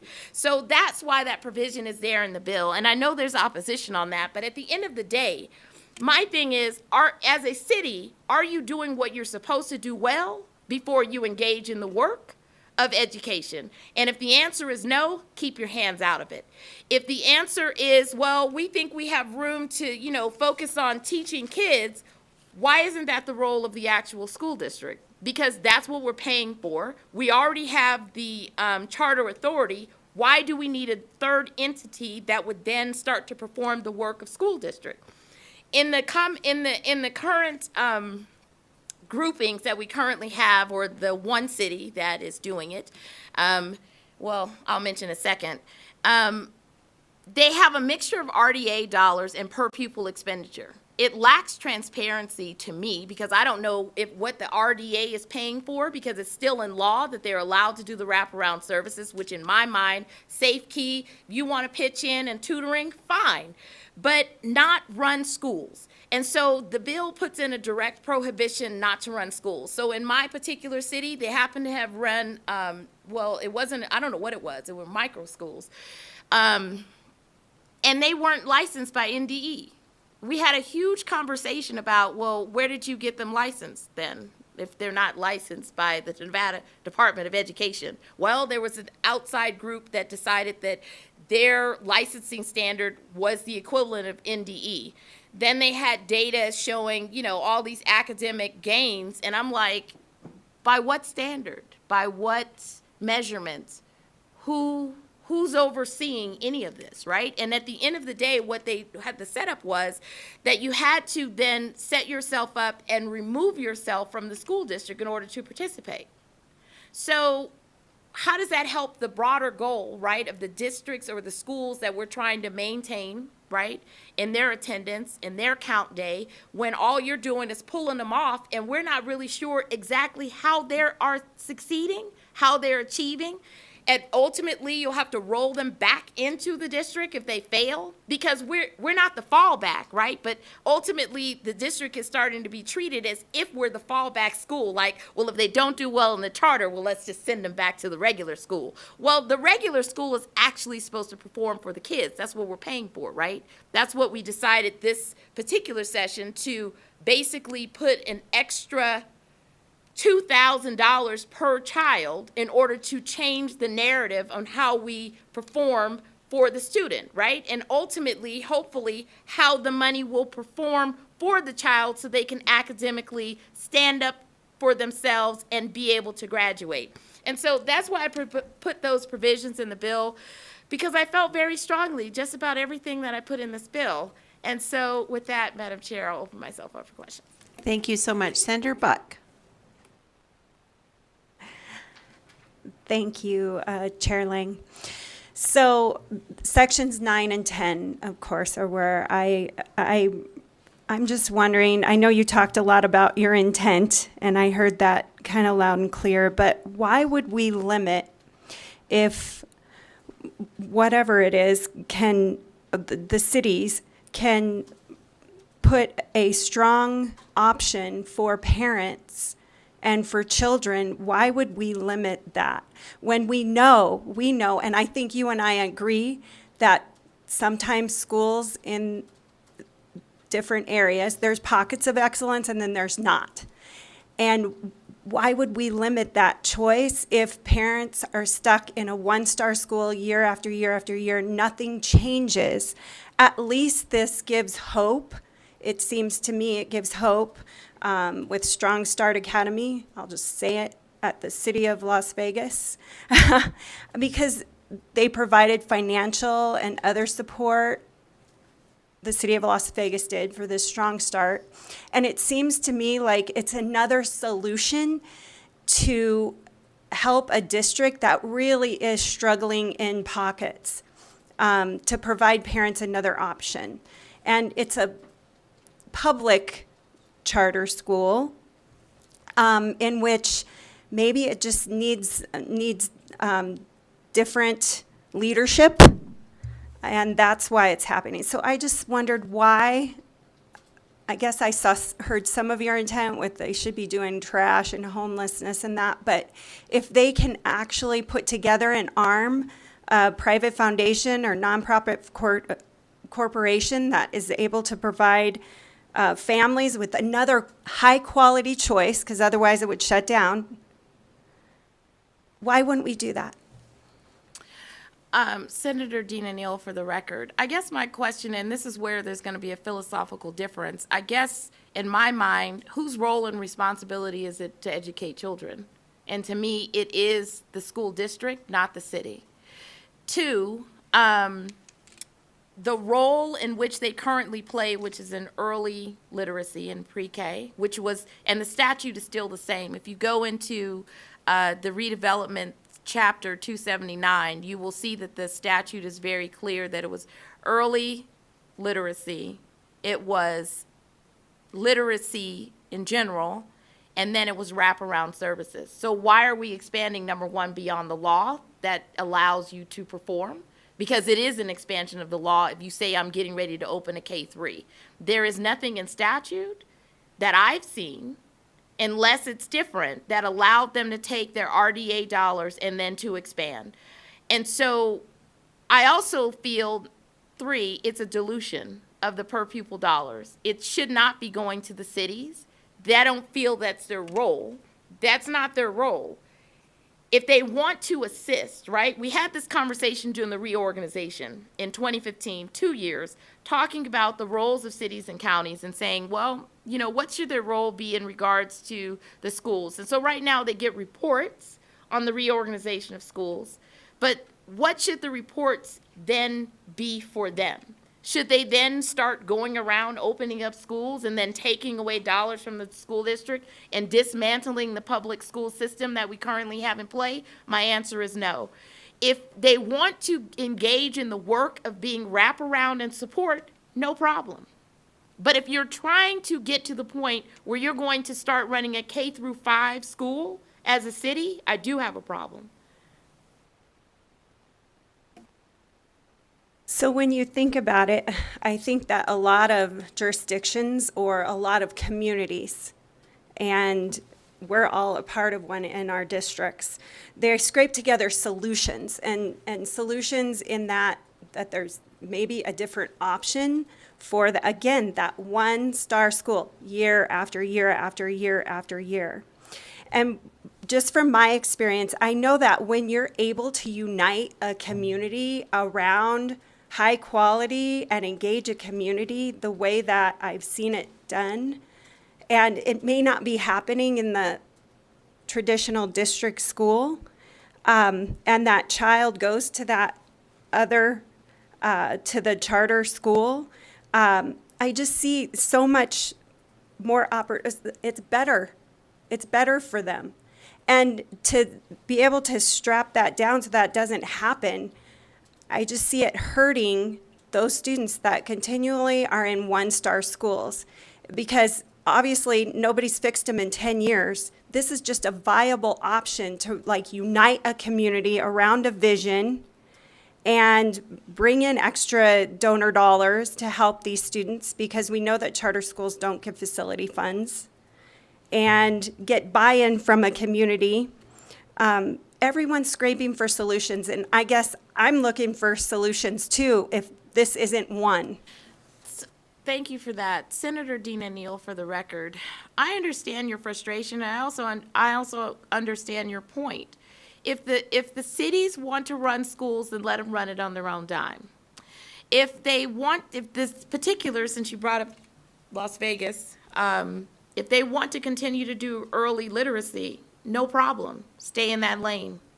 But if you're talking about expanding, which we heard several times this session, then I don't feel that that is the role that they should be stepping into. We've passed so much policy this session in order to strengthen the district for accountability, for teachers, for principals, to try to, study this, study that. So where exactly do they fit into that?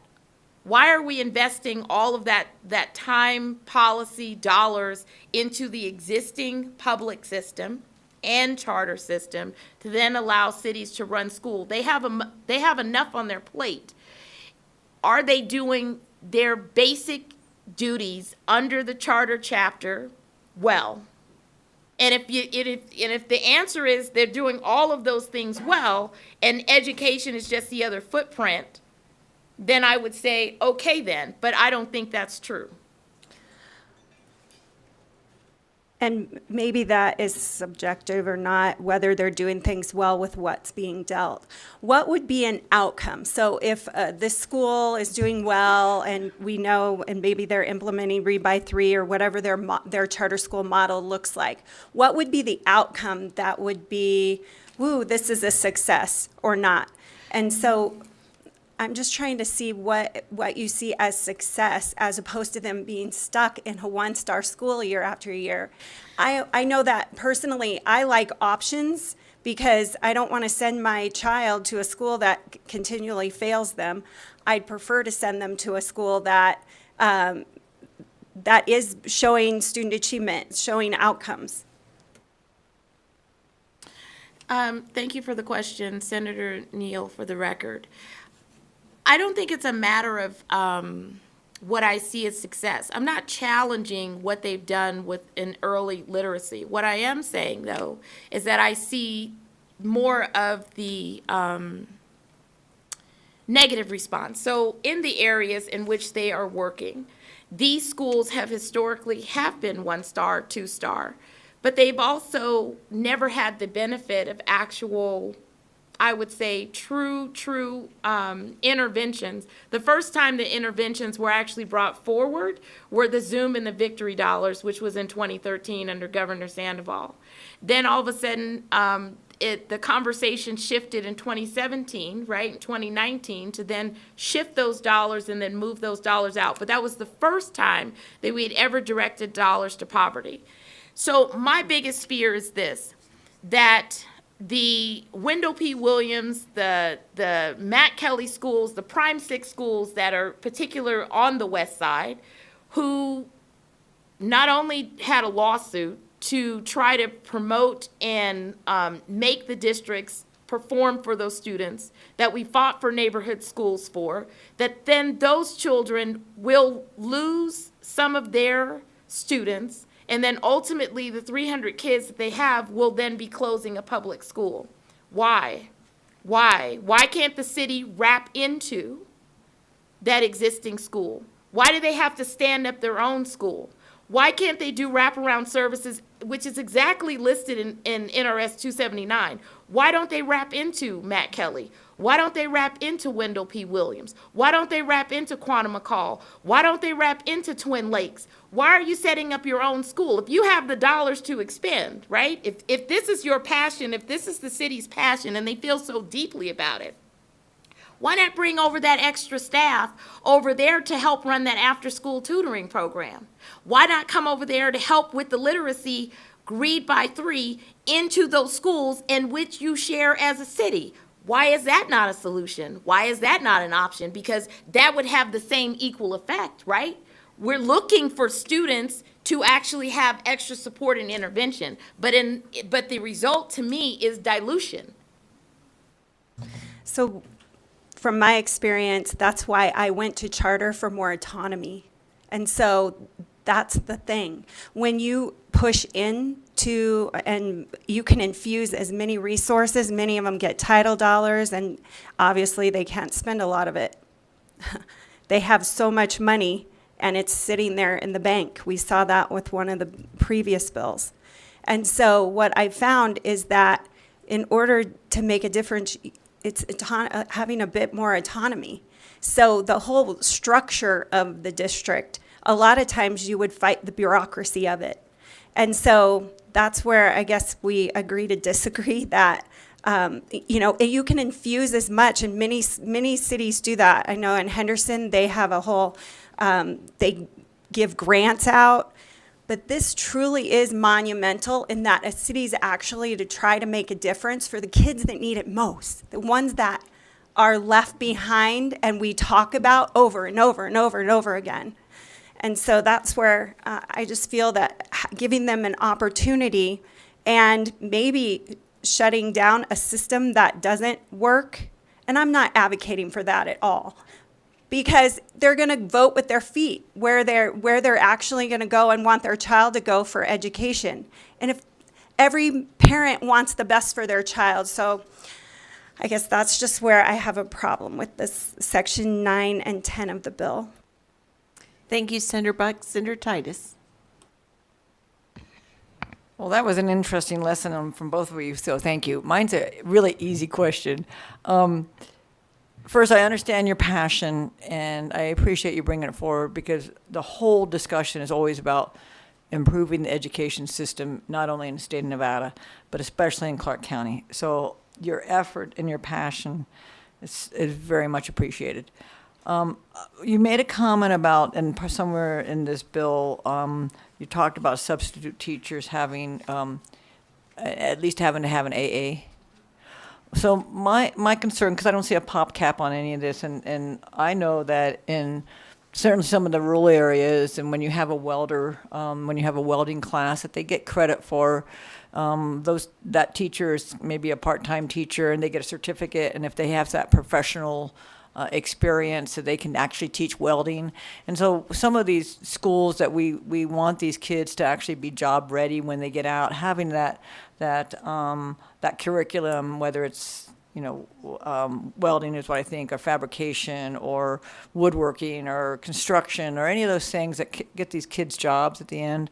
I worry that having the mandatory AA degree, these folks won't be able to teach with that. So, thank you for the question, Senator Dina Neal. I don't believe this limits that, because we had a special license. I don't know if it was 2013 where we created a special license. It was a business license to allow individuals to come in that had a particular expertise or trade in certain areas. And I believe that special license, from everything that I've read, we haven't removed that, right? So if you're coming in with a particular expertise, and at the time we were trying to figure out how to drill into CTE, how to bring folks that have maybe had an alternate kind of experience into the school. And so there was a special license that they would then apply to, which is different than the sub K through the sub license. It's my understanding it's a separate license under NDE. If Mr. Killian knows the difference, I thought it was a special license that would be different. Thank you, Madam Chair. Asher Killian, Committee Counsel. So one of the kinds of licenses issued by the Department of Education, there are licenses for various grade levels. There's license for special education, and then there's a special license, which is a license for a person who does something in schools other than teaching. What you can do with that is determined by the endorsement you hold on that license. So a school nurse, for example, would hold a special license with a school nurse endorsement. A school psychologist would hold a special license with a school psychologist endorsement. One of the endorsements you can get on a special license is a substitute teacher endorsement or an emergency substitute teacher endorsement. One of the other kind of endorsements you can get is an endorsement in business and industry, and that's what allows you to teach welding, all of those kinds of things. The requirements for the business and industry endorsement are set by regulation, specifically NAC 391-425, and it generally requires a high school diploma plus some sort of experience in the industry you're teaching. So since the proposed conceptual amendment would only be reaching substitute teacher endorsements and not these business and industry endorsements, the persons who hold a special license with a business and industry endorsement would continue to be able to teach business and industry without receiving an associate's degree. It would only be the people who are seeking a special license with a substitute teacher endorsement that would be required to have the associate's degree. And a follow-up on that, Madam Chair? Do you have any idea what the current number of substitute license are that don't have an AA degree? Do we have a breakdown of what currently on their licensure for substitute teaching, do we have a breakdown on how many substitute licenses we have in the state? How many actually have AA degrees or more? So Senator Dina Neal, for the record, I do not have that information. The first time we had ever even made that emergency reg was during COVID to allow someone with a high school diploma. I thought it was a minimum BA, actually, before. Maybe when CCSD comes up in opposition, you can ask them how many high school substitutes they have. Great, thank you. Because one of the issues is the permanent subs that they're having at a lesser price. We certainly, what training do they have? So thank you for all of that. Thank you, Madam Chair, for the question. Thank you so much. Any further questions? Seeing none, I'll have you step back and we'll open for public comment. All those seeking to speak in favor of this bill, please come to the tables in Las Vegas and Carson City. Please go ahead, Mr. Daly. Thank you, Madam Chair. Chris Daly, Nevada State Education Association, the voice of Nevada educators for over 120 years.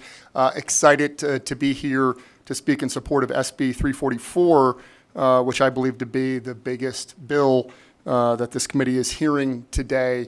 And thinking about all of the components of the bill and attempting to categorize it, basically what I read this bill as is just a generic good government bill in the area of public education.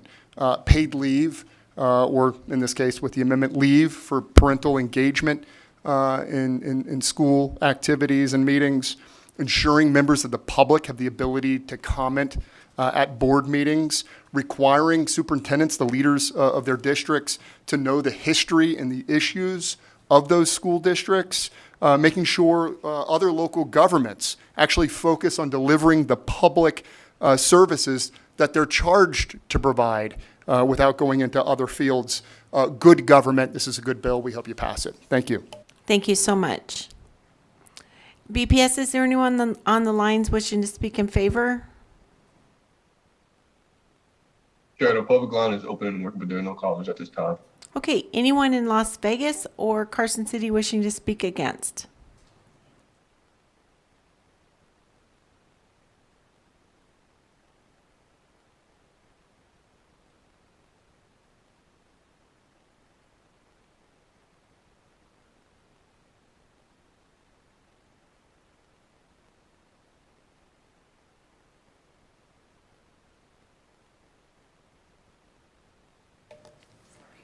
Oh, no problem.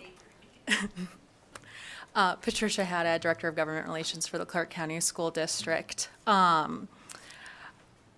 Have extensive comments on section by section that I am more than happy to submit to this committee. I don't think we can get into all of that in this short time that I've got right now. Beyond that, I think, honestly wasn't sure where to begin because there was a lot of complexity to what was presented here. Above and beyond a philosophical discussion about the delivery system of public education. But one thing I'm not seeing a third amendment in regards to the associate superintendents and the superintendent hiring requirements. So we'll be on the lookout for that to get posted online to have more particular opinions on that piece. Things that I wanted to hit on that were not discussed throughout this hearing, I think in the Q&A or that were just touched on. So in sections 1 and 6, the use of the words impede or interfere with regards to open meeting law. For section 1, these matters are already governed by Nevada open meeting law. And so open meeting law for boards of trustees should be aligned to all other boards of trustees and all of the public agencies. Section 2, so CCSD is already subject to extensive auditing requirements.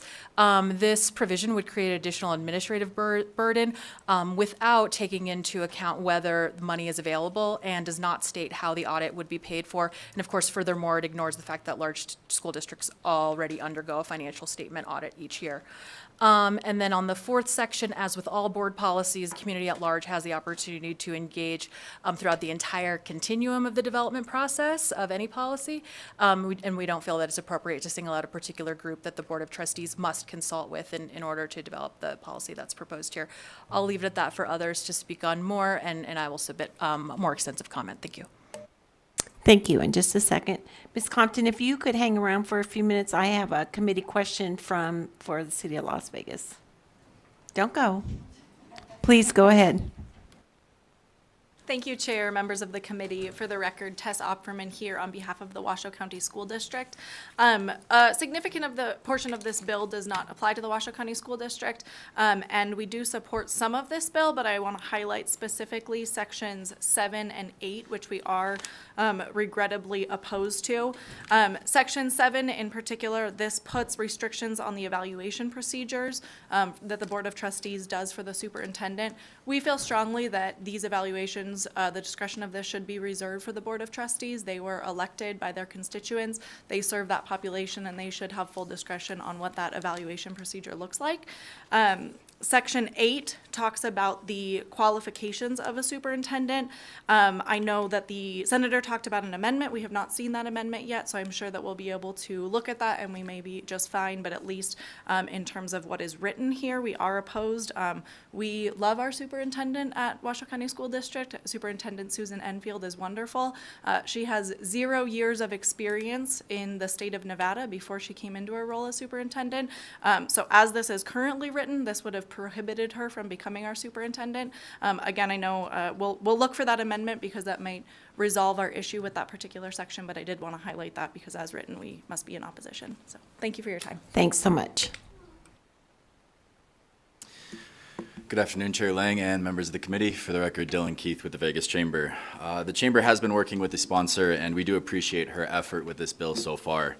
As written, the Chamber is opposed to SB 344, specifically for the uncapped paid leave with only with a minimum 12-hour notice that's outlined in Section 12. We also, as the business community, as being the largest taxpayers in the state, have a concern with Section 11, which grants the same to public employees. We do worry that Section 12 especially will not allow our smaller business members to operate with the possibility of finding replacements and shifts. With only 12-hour notice, it's not enough to find someone else to come back in. We do appreciate the sponsor working with that amendment, but we're not sure we're not sure that it will protect small businesses enough. Those were our primary two concerns with the bill, but we will continue working with the sponsor, and I'm happy to take questions. And we have one for you. Senator Donate. Thank you so much, Chair Neal. Does the bill not say that it has to follow the same provisions that we have for PTO across the board, where it has to be 50 employees or more? This does. With this bill, as written, it would allow, or before the amendment, would require any business with larger than 50 employees to have to find a replacement for that person within just a 12-hour notice. So it is, with our smallest businesses, would be exempted out of that piece, but I mean, 55, 60 employees is still not a very large business, and it's not always incredibly easy to find those replacements. Thank you for your question, Senator. Okay, Ms. Brzezinski. Thank you, Madam Chair and members of the committee. For the record, my name is Mary Brzezinski, here representing Nevada Association of School Superintendents, and we appreciate Senator Neal speaking with us briefly prior to this meeting. And I think Washoe County has really pointed out the areas that are a big concern for us. Section 8, the way it reads now, you had to be an employee of a public school in the state for 10 years. And so that would, if that is not clarified, that would mean that 7 of our 17 superintendents wouldn't have been able to apply for the positions. And then Section 7 does have some issues as far as the evaluation is concerned. We understand people get to have their input on what the evaluation should consist of, and most districts bring in the public when they are talking about superintendent evaluation, but this does put 25% of the annual evaluation of the superintendent of schools has to depend on student achievement, and even though we understand student achievement is the primary thing, that really is something that communities and boards should determine. So we look forward to working with the senator and getting some areas clarified. Thank you. Thanks so much. Thank you, Madam Chair, members of the committee. For the record, Kelly Crompton, representing the City of Las Vegas. The city is in opposition to SB 344, specifically the language in Section 10 that would prohibit local governments from supporting, sponsoring, or operating a charter school. In 2022, the City of Las Vegas applied through the SPCSA process and was granted the ability to support through our nonprofit partners the Strong Start Academy Elementary School. Currently in its first year, it serves children grades K through 2, adding a grade level through the next few years to add up to grade 5. The Strong Start Academy supports low-income students within wards 1, 3, and 5 in areas where there are currently no 3, 4, or 5-star schools available. The school is a bilingual, biliterate model with all core subjects being taught in both English and in Spanish. Current MAP scores show that in its first year, the small class size and the small school size is allowing students to achieve greater outcomes.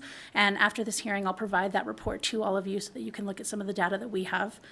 The city has entered a 6-year contract and commitment to our partners, the community, and the students of the Strong Start Academy, and the language in Section 10 will impact that support we are currently provided and committed to. Section 10 sub 1D would prohibit any grant dollars from local governments to support charter schools. Outside of the Strong Start Academy, the city has awarded charter schools within opportunity zones support through grant funds. In closing, one of the most common phone calls and constituent interactions our elected leaders have or receive is about education within our community, and supporting the Strong Start Academy is one effort to make a positive impact for low-income students that most need these services within the city's jurisdiction. I would also offer that if any of you would like to tour the facility, we would welcome that opportunity. And then just quickly in response to some of the dialogue that has gone back and forth, the dollars, no dollars go directly to the City of Las Vegas to operate this facility. It goes to the nonprofit that is operating the school. And I will say that this is, starting the Strong Start Academy was a long effort in which we were supporting schools within the city's jurisdiction through the Downtown Achieves process, through a lot of our wraparound services within the RDA. So this was not just a decision to start a school. This is many, many, many years of trying to support our schools within our city. Thank you. And I think you hit on a couple things. Small class sizes are really important. I think we all know that. And small schools are also important. And I think Senator Donate has a question for you. Thank you so much. I'm going to try my best to make it as quick as I can. You know, earlier we did hear sentiments from the presenter of the bill that there is concern that when essentially that's not essentially in your wheelhouse to be doing this level of work. So can you provide some context as to why the city chose to weigh in on it? You know, in reading about some of the language that when the bill was proposed, I understand that Councilman Creer has shared his own sentiments, whether or not charter schools even worked, because the ones that he felt were nearby were also struggling. And so I think that's probably the concern that we're hearing is this even something that you should be addressing, considering that there's duplication and that's kind of more so on the jurisdiction of the school district. And then in the long term, you know, seeing that you have already been involved in this space, is there an opportunity that you're going to continue to do it and in other spaces as well? So if you could address that, that'd be great. Thank you, Senator Donate. For the record, Kelly Crompton, representing the City of Las Vegas. I will just say that addressing the concerns you talked about within our council, it was an open public meeting that the support for the charter school was ultimately decided from our elected body of 7 members. I think, again, this isn't a space that we are unknown to be entering into, right? We have Strong Start Academies for pre-K. We have mobile pre-K. We have always supported, I can't remember. We've always supported after-school programming. So this was just another effort to try and make an impact in low-income areas. Again, the City of Las Vegas is not operating the school. We do not have the curriculum. This was a granted authority through the Charter School Authority. But again, we're not operating that school. We are just supporting the efforts of the nonprofit. Thank you. Please. Thank you, Madam Chair. Members of the committee, Nicole Rourke, representing the city of Henderson. I'd like to thank Senator O'Neill for speaking with me briefly on this bill.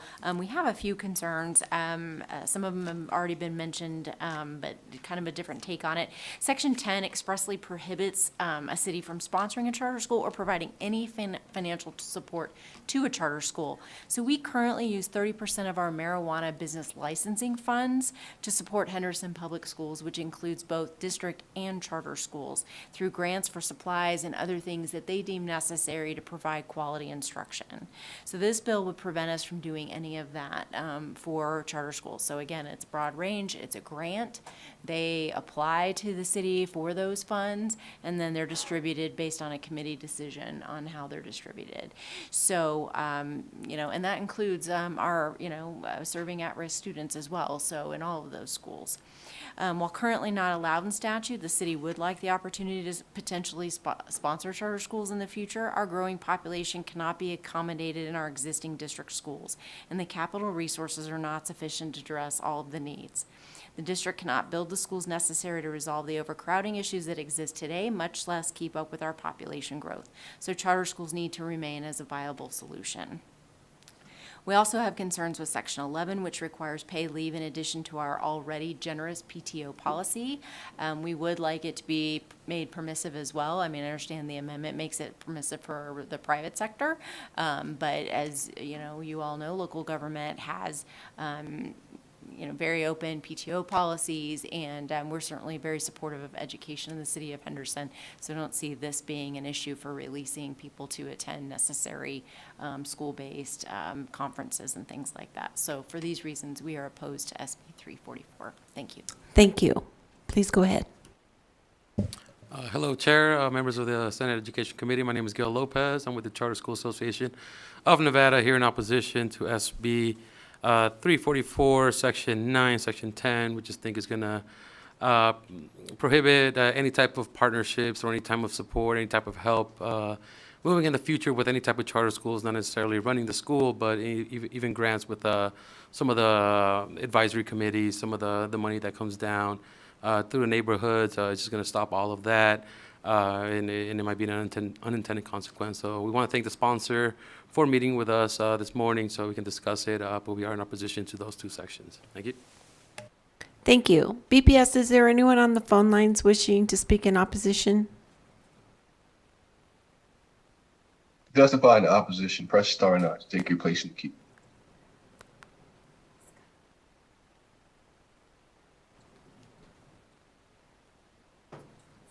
Hi, Katrina Ivanov here, aka Mrs. Sixes, Assembly District 42, Senate District 9.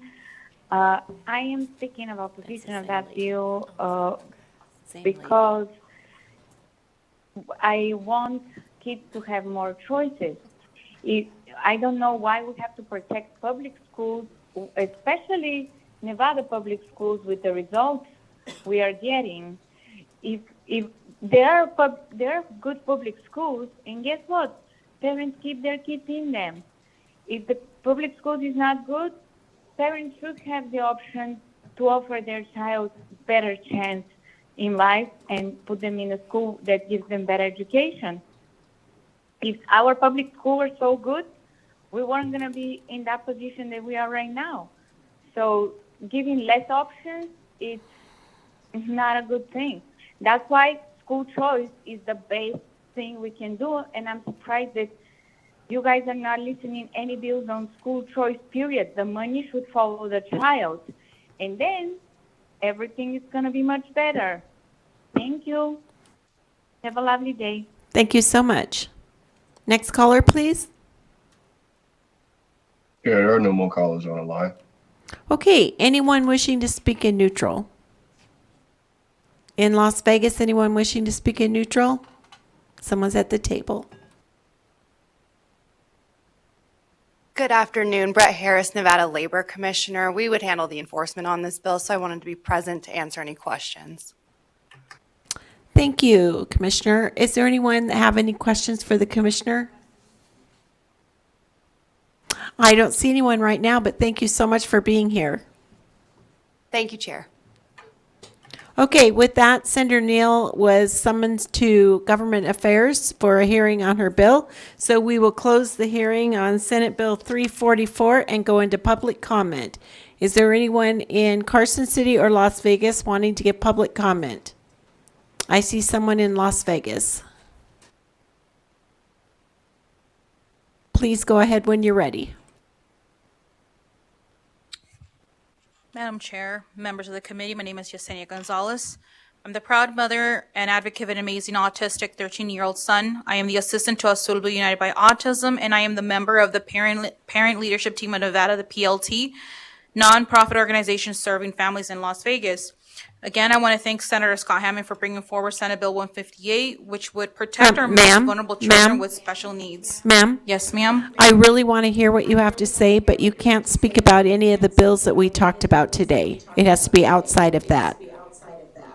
Okay, Do you want to? well, I'm gonna see if maybe perhaps I can go around and see how it's gonna go. But Okay, in go regards ahead. to a bill earlier, I'm really concerned about a teacher controlling the cameras. Accountability is a major factor. I'm not sure if there's a different operating system that could possibly be Ma'am, used. that's still about the bill. I How know, about, there's how so about much I wish I this? could say. How about this? Yes, ma'am. How about if you contact Senator Hammond and talk to him directly? Thank you so much. Okay, that sounds good. Anyone else in the room? Anyone on the phones, BPS? Yes, Chair, one moment.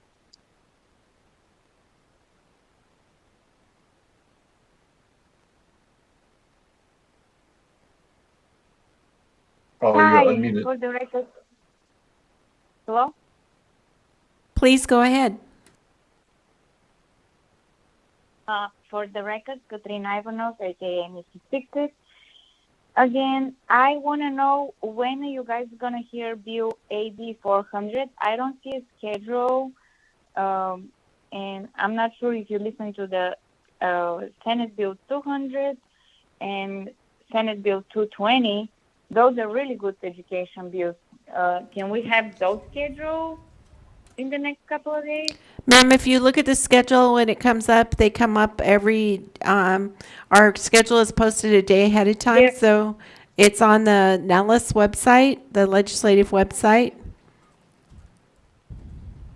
They're not scheduled. That's my problem. They If need they're to be not scheduled, then at this point, they're not going to be heard.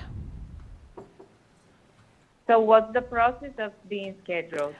We have, ma'am, I'd be happy to carry this conversation with you offline. If you could call my office. Good luck, that. Thank you. Yes, I will. Thank you. Have a lovely day. You too. With that, we'll close the hearing, Senate hearing today. Thank you all for being here.